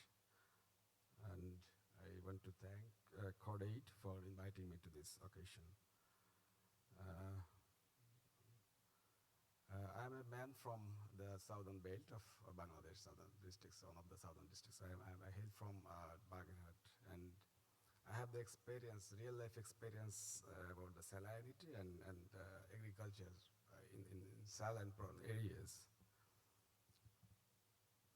So I have found that the project that has been implemented by Cordaid with the assistance of SRDI and DAE and other organizations has been very much instrumental, and particularly with the help of Lal Teer, who has given the support with seed, the right quality seed for better production in saline-prone areas. So I would like to congratulate all the stakeholders who have actually participated in this project and make it successful. So in respect to, I beg your apology, but because I may take much time that was allocated for me compared to the time that is, I've been given 10 minutes to talk before you, but I may take 15 minutes because I think I should convey some messages to you about the collaboration, cooperation, and other issues that are being promoted by the Ministry of Agriculture at this moment. What I feel that triple C that you know, that is cooperation, collaboration, and coordination is critical in this respect. If we want to address salinity that has been prevalent in about 19 districts along the coast of Bangladesh. And in those districts, you will find that about at least 65% of land mass in those 19 districts are affected by salinity. So agriculture, the mainstay in those regions, are now being impacted or affected by salinity. And by the day we go, so the salinity, the severity of salinity, and also the extent of salinity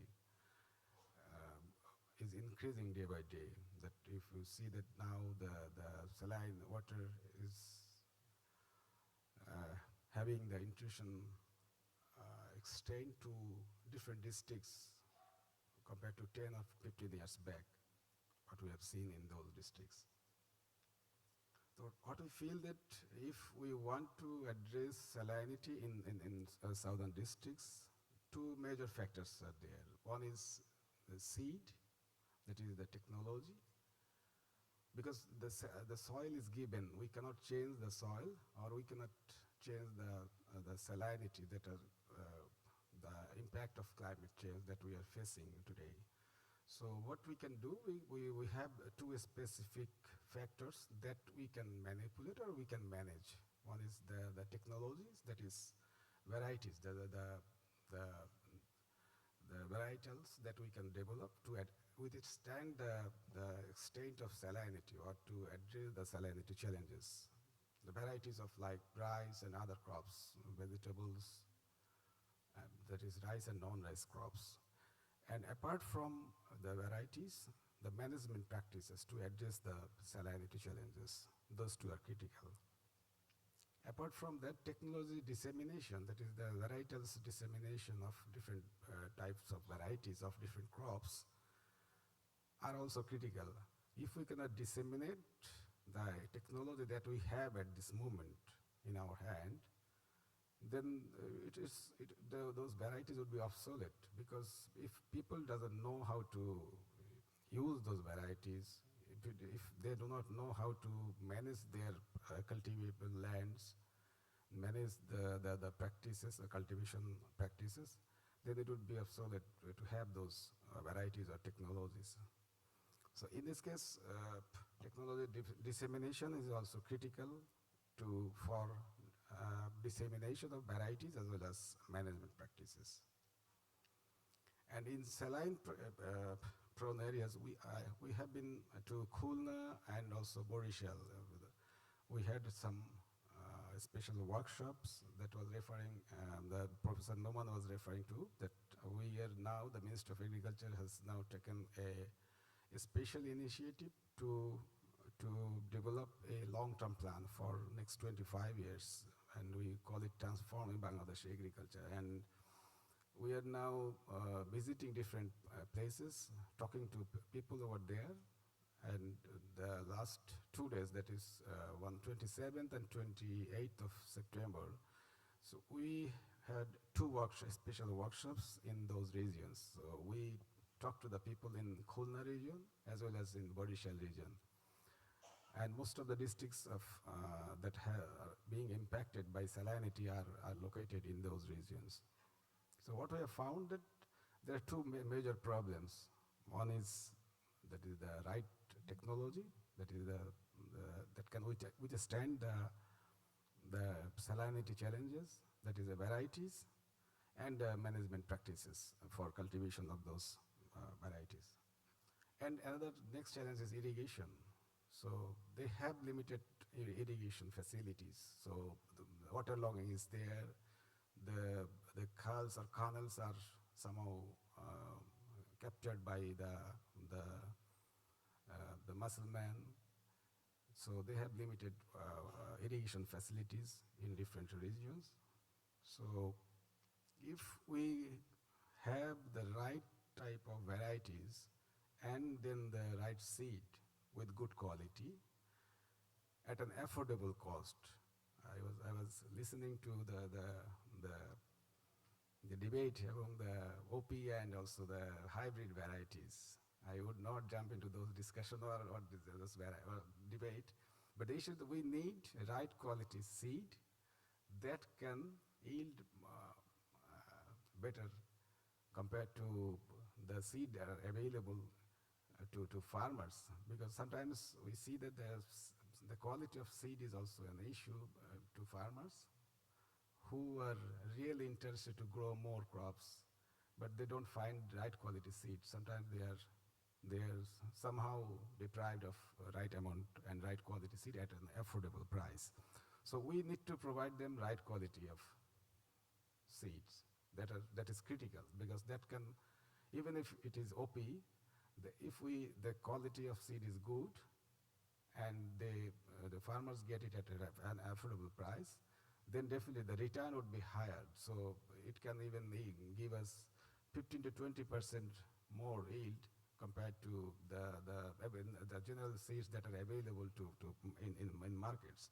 So we want to then, for that reason, we want to highlight, or we want to give promote the seed sectors. We have been discussing it with even the Netherlands embassy for taking their assistance in developing the seed sector in Bangladesh. So now, we know that we are giving huge amount of money for fertilizer subsidy.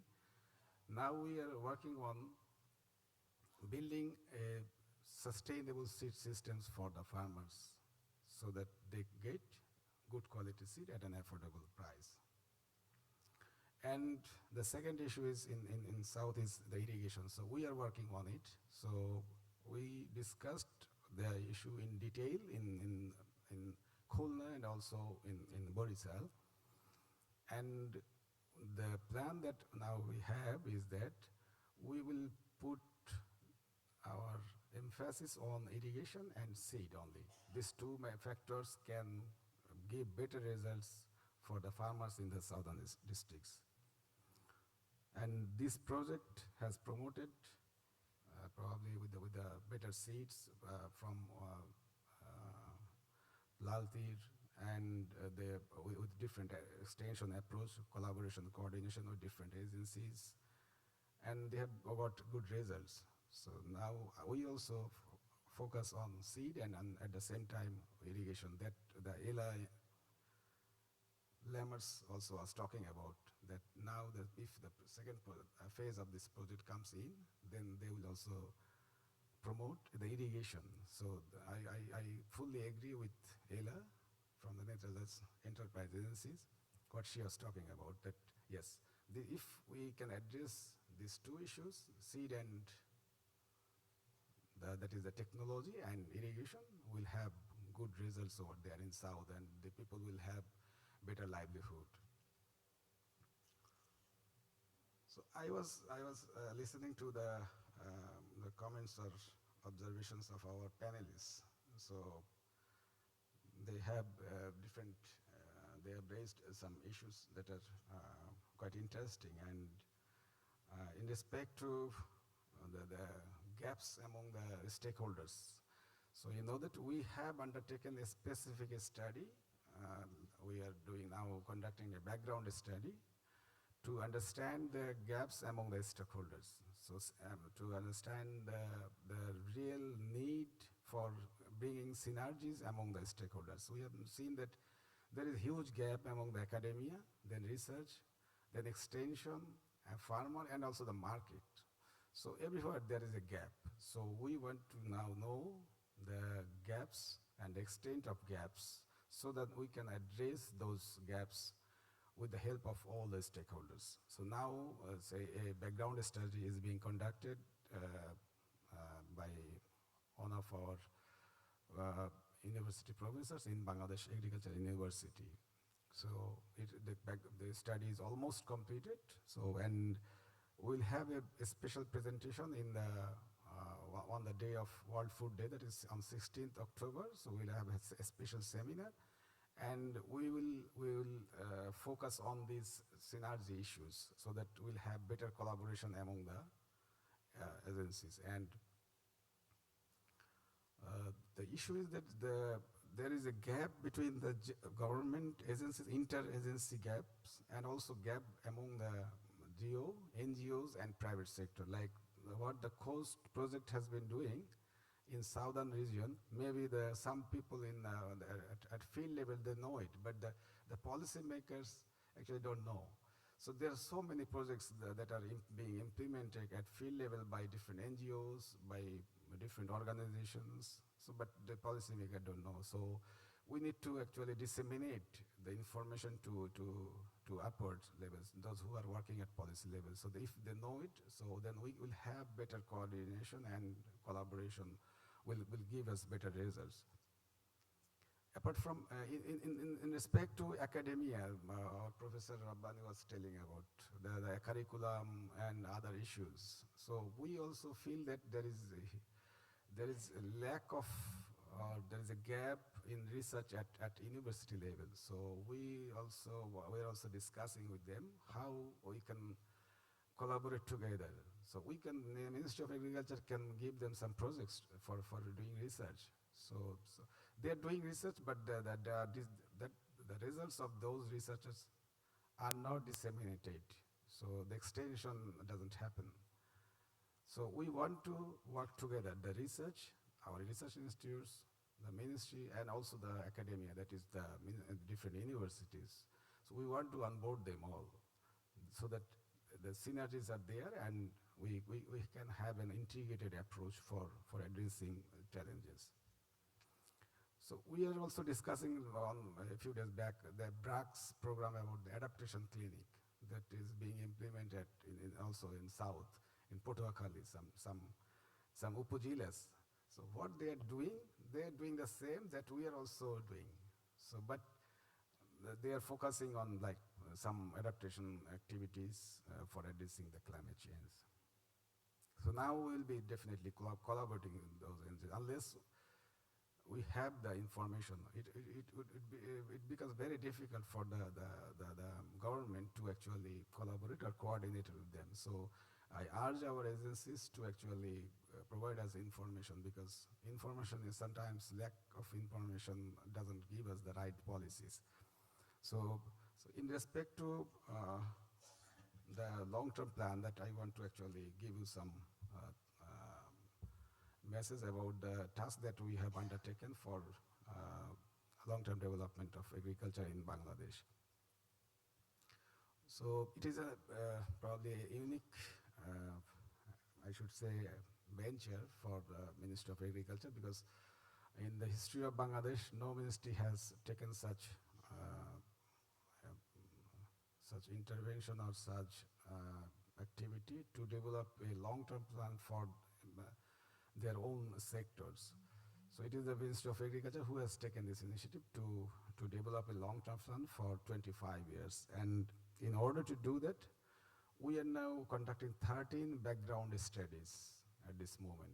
That is, we want to diagnose the whole sector, where the problem lies, what are the challenges, what are the opportunities and potentials. And then we will develop a plan based on the background studies, as well as our agencies has also developed their own plans. We will coordinate, we will collect all the information that we have from the background studies, some recommendations of experts, as well as we are also working with the farmers, with other stakeholders at regional level in each districts, so that we know the problems from the field. And then we'll have a long-term plan and we'll go to different stakeholders, including the development partners, NGOs, media, political parties. So we'll discuss with each of the stakeholders. And then we'll finalize the plan for next 25 years. The target is that we want to have a farmer-friendly agroeconomy for safe and nutritious food security. So we want to ensure safe and nutritious food for the people who are living in Bangladesh. And also at the same time, we will ensure that non-human consumptions are also made from the food sector that are necessary. Like sometimes we use potato starch for developing some other materials. So we want to ensure that the supply from the agriculture sector can meet the demand of human and also non-human. And the food will be safe and nutritious by 2050. That was our long target. And in order to do that, we are now diagnosing the whole sector, including like seed, irrigation, everything. We started with, especially with the gaps among the agencies like academia, research, extension, farmers market, everything. So it has started with that, and now we are going with resource diagnosis, resource as well as the natural resources as well as other resources that we have, and what we may have in future. So likewise, 13 studies are now being conducted, and hopefully we'll be able to produce develop the plan and produce it before the policymakers by early December this year. So I want to also let you know that we have also taken another unique activity that is mostly about the agro advisories. So you know that now we have a special application systems that is, someone was telling about Khamari apps. Khamari means farmer apps that tells you about the location specific fertilizer, location specific soil characteristics, and that can guide you about the cropping pattern, that what crop that you can grow in your land based on the characteristics of land. And it can also guide us about the fertilizer, that how much fertilizer would be required for cultivating those special crop. We will be adding at least 10 or 12 menus with that application systems. Now we will be maybe, for seed, we'll be adding a special menu about, like now you want to grow potato or you want to grow a vegetable, then you need definitely seed. So what are the shops available in your localities? Who can supply you those seeds? What are the quality of the seed that is required for growing that specific plants? So the farmers will get all information from these special application system. So another issue will come there about like fertilizer, availability of fertilizer, how much amount of fertilizer is required for producing a specific crop. So apart from fertilizer, then pesticide, that is also critical for growing crops, then seed, irrigation, all items that are required for cultivation as well as for addressing the different segments of value chain, from marketing to everything. So everything will be in on-stop solution service, and also we'll be accommodating the climate change, that is the weather forecasting, so that the farmer can decide which crop they will grow for a specific crop season. So we are also working on that, and hopefully if we can develop that specific application system that will give us the total agro advisory services to all the stakeholders relevant to agriculture sector. So in respect to the two issues that was raised by our Tajwal Albai about the IPR issues. So we are working on that, and rules have been developed, it is drafted, because we have the act or the law, but you know that in order to execute the law, we need some specific rules. So that has already been developed, and hopefully it will be enacted before the year ends, I can tell you. And in respect to importing varieties or importing seeds from different countries, they were probably facing problems. So I would request you to just let us know, because we have solved so many issues in respect to import and also export this year. So we'll be happy to know those problems. So if you let us know those problems, we can easily solve. If required, we'll change because there are in some cases when they issue IPs, import permits, they put some additional comments or additional requirements. That is changeable. So it's not that it is something like Bible. So we can change it. So if required, that we can address those challenges, and we can tell our plant quarantine wing to not to put those additional requirements or additional comments in respect to when they are coming for importing different seeds from other sectors. So we'll have that option. So since we do not know the problem, so it always becomes difficult for us to address those challenges. So in respect to these two issues, I think by December, we will have no problem in respect to IPR and in respect to importing varieties of the seeds. So we can easily solve, we can discuss and solve this issue. It will not be a problem. In respect to synchronization that I have already probably touched upon, that is the synergies among the agencies, the synergies among the stakeholders. and digital technology that Professor Bani was referring to. So we are now approaching to that end. They are talking, he was advising us today, so we have thought it much before it. We have started working on it almost from January this year. So hopefully we'll have a good result in the days coming ahead. In respect to land ID or crop zoning, so we have also taken, we have a large project, that is called Partner.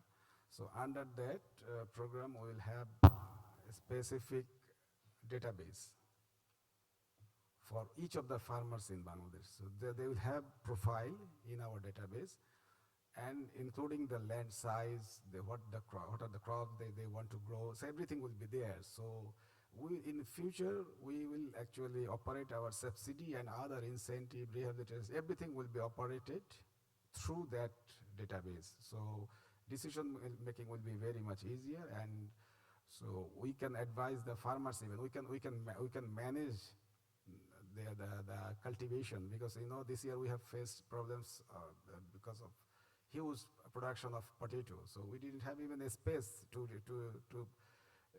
preserve those potatoes. So in future we'll have not this type of problem, because we'll be going for resource planning as well as production planning based on the database. So I can assure you that if we can build this database, so this type of problem will not arise in future.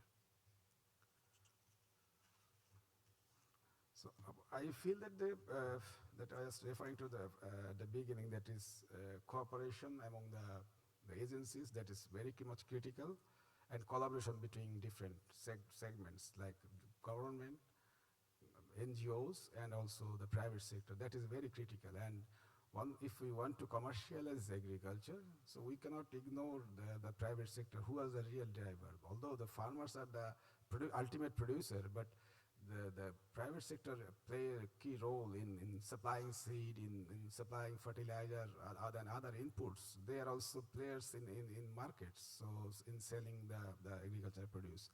And finally, the coordination is very much needed. So from the Ministry of Agriculture, we are now trying to coordinate with all the agencies, with the private sector, and also with NGOs. So in last 1 year, we have almost, I think, almost at least 10 meetings with private sectors that I was actually chairing with the Agri-Machinery Association and other different associations, Agri-Producer Association, then Fruits, Vegetables, Allied Product Exporter Association, Agri-Processors Association. So we are working with the private sector so that we can facilitate their business, because if they can do business in a better way, that would ultimately benefit the farmers. The livelihood of the farmers will also be benefited out of their business. So what I feel that if we can work together, and now probably the environment is congenial to everyone. So, and we are now planning for having a better coordination with our long-term plan, and that will have short, medium, and long-term perspectives. I think that we will be able to overcome the challenges of salinity in southern region. So I once again thank the participating agencies in the project, and to congratulate the Cordaid for having such a wonderful project. So thank you once again, and see you again. Assalamu alaikum.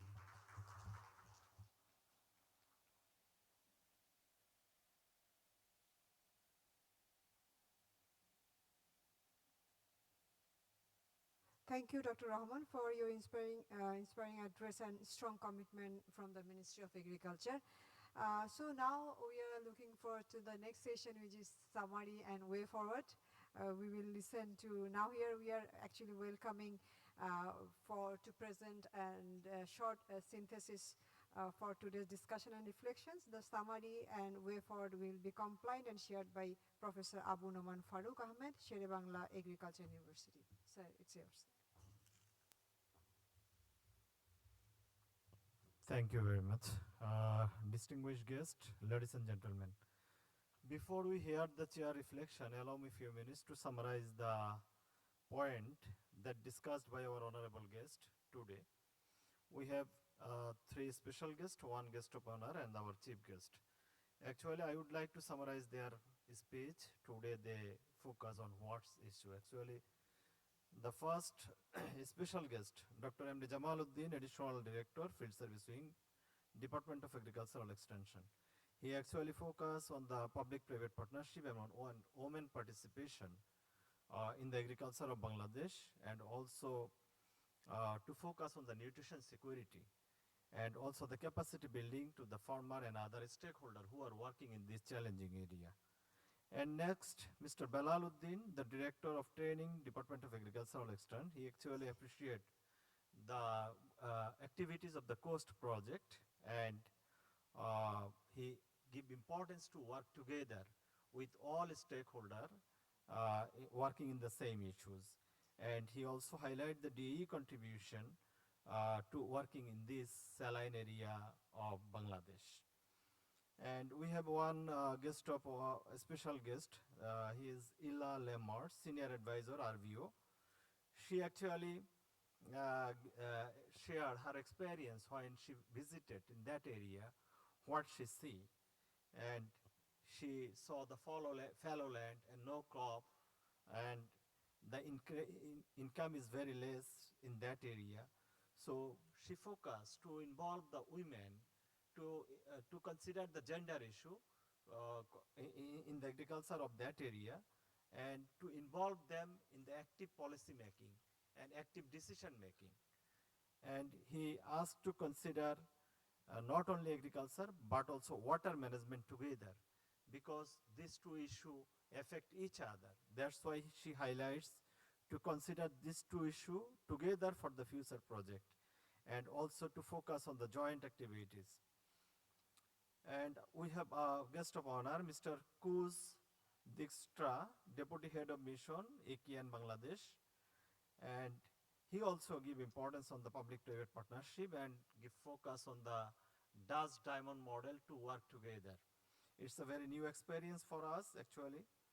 And she raised some issues related to the IP and plant variety protection laws and sanitary and phytosanitary compliance. And he asked to consider the saline land not as a burden, but to consider as the opportunity to our future agriculture. This is very interesting. And lastly, our chief guest, Honorable Additional Secretary, Ministry of Agriculture, Dr. Mahmudur Rahman. She actually discussed very detailed what is the present situation and what is the way forward and where we need to go and how we will be go. So he explained about, he considered two most important issues. One is varieties, technologies and management practices, and another is irrigation facilities. These two issues actually are the main challenges in the coastal area of Bangladesh. And he focused on the quality seed with high productivity and at the same time to the affordable price. And three things he mentioned, that is 3C, cooperation, collaboration, and coordination. These 3C is very important for the successful initiative in future agriculture in Bangladesh. And already he mentioned about the long-term vision of Ministry of Agriculture, Outlook 2050, next 25 years planning, and mentioned 13 background studies and 17 agency development plan. And one study already completed, mentioned the gap among the stakeholder, academia, research, extension, farmer and market. And there are huge gaps they found and need to solve those gaps. And also he mentioned the Kamari apps. It is one of the very interesting digital tools for the one-stop solution, digital service for the farmers, and how it will be implemented and what will be the outcome of these digital tools. And finally, he give focus on the synergies of the stakeholder, especially the among the stakeholder with the government bodies and also the GO, and other stakeholder. So I think Dr. Mahmudur Rahman explained very detailed about our way forward and about our present situation. So I think to address saline agriculture is a national priority, and I would like humble request to our chief guest and other distinguished policymaker present today to kindly take note of these priorities so that we may be reflected in future strategy and action plan. Your support is very vital in our turning tomorrow's discussion and also the future agriculture of Bangladesh. Thank you very much.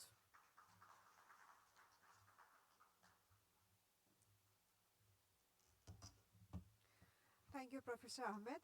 So now we come to the final reflection of this formal event. I invite our chair, Dr. Begom Samia Sultana, Director General of SRDI, to deliver her closing reflections.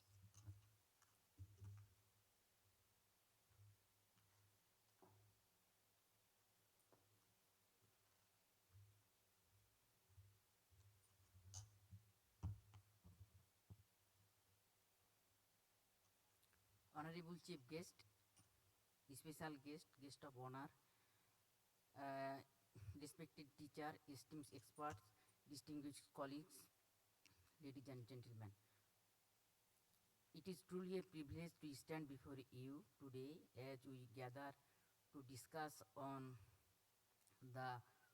one of the most pressing challenges facing our agricultural system, rural communities, and environmental sustainability. As the Director General of Soil Resource Development Institute, I have had the honor of witnessing the tireless efforts of researchers, policymakers, farmers, and institutions working to combat the severe impacts of soil salinity in southern Bangladesh. Our soils, which are the foundation of our agriculture, have long been under the strain of salinization, a growing challenge that is exacerbated by climate change, rising sea level, and unsustainable agricultural practices. The salt barrier is not just a physical phenomenon, it is a barrier to food security, to sustainable livelihood, and to the well-being of our communities. Southern Bangladesh, particularly the coastal regions, is highly vulnerable to salinization, which threatens the very heart of our agriculture and the socio-economic fabric of the region. Soil salinity is increasing in terms of area and intensity or severity. We have a salinity management and research center at Butiagata, Khulna. Developed technologies from this station extended to the saline coastal area through GEO and NGOs. COASTS project also involved these activities and did well indeed. We have soil testing laboratory, soil and water testing laboratory at Khulna, Borishal, Patuakhali, Noakhali, and Chittagong. Mobile soil testing laboratories are working in those areas also. We have online fertilizer recommendation system, Khamari apps, Upazila land and soil resource utilization guide, Union Sohika also. However, today is not just about recognizing the challenges. We are here to celebrate the innovative, collaborative efforts that are emerging to rewrite the story of saline lands. We are here to explore the science, technology, and policies that are opening new doors of opportunity. The theme of this seminar is not merely about surviving in saline environment, but about thriving by transforming saline lands into productive, sustainable, and resilient agricultural landscapes. I would like to take this opportunity to highlight some of the key areas where progress has been made and where our collective focus must continue. On research and innovation in saline areas, integrated approaches to soil and water management, farmer empowerment and capacity building, policy advocacy and support. Today's seminar provides us with an invaluable platform to share our experiences, research findings, and best practices.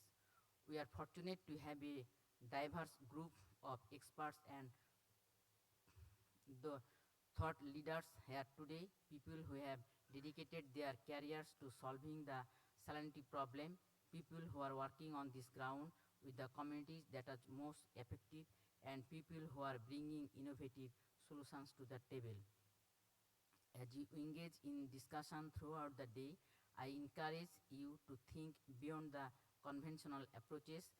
Let us challenge ourselves to think creativity, to embrace new technologies, and to envision a future where saline lands are no longer seen as a challenge but as an opportunity for sustainable development. In closing, let us remember that the problem of saline lands is not just an environmental issue, it is a socio-economic issue, a food security issue, and a matter of national importance. The work we do here today has the potential to reshape the future of agriculture in Bangladesh, to improve the innovative solutions to the table. As you engage in discussions throughout the day, I encourage you to think beyond the conventional approaches. Let us challenge ourselves to think creativity, to embrace new technologies, and to envision a future where saline lands. Sorry. In closing, let us remember that the problem of lands is not just an environmental issue, it is a socio-economic issue, a food security issue, and a matter of national importance. Thank you once again for your participation, and I look forward to a fruitful and engaging discussion. Together, let us break the salt barrier and rewrite the history of saline lands for the betterment of all. Thank you all.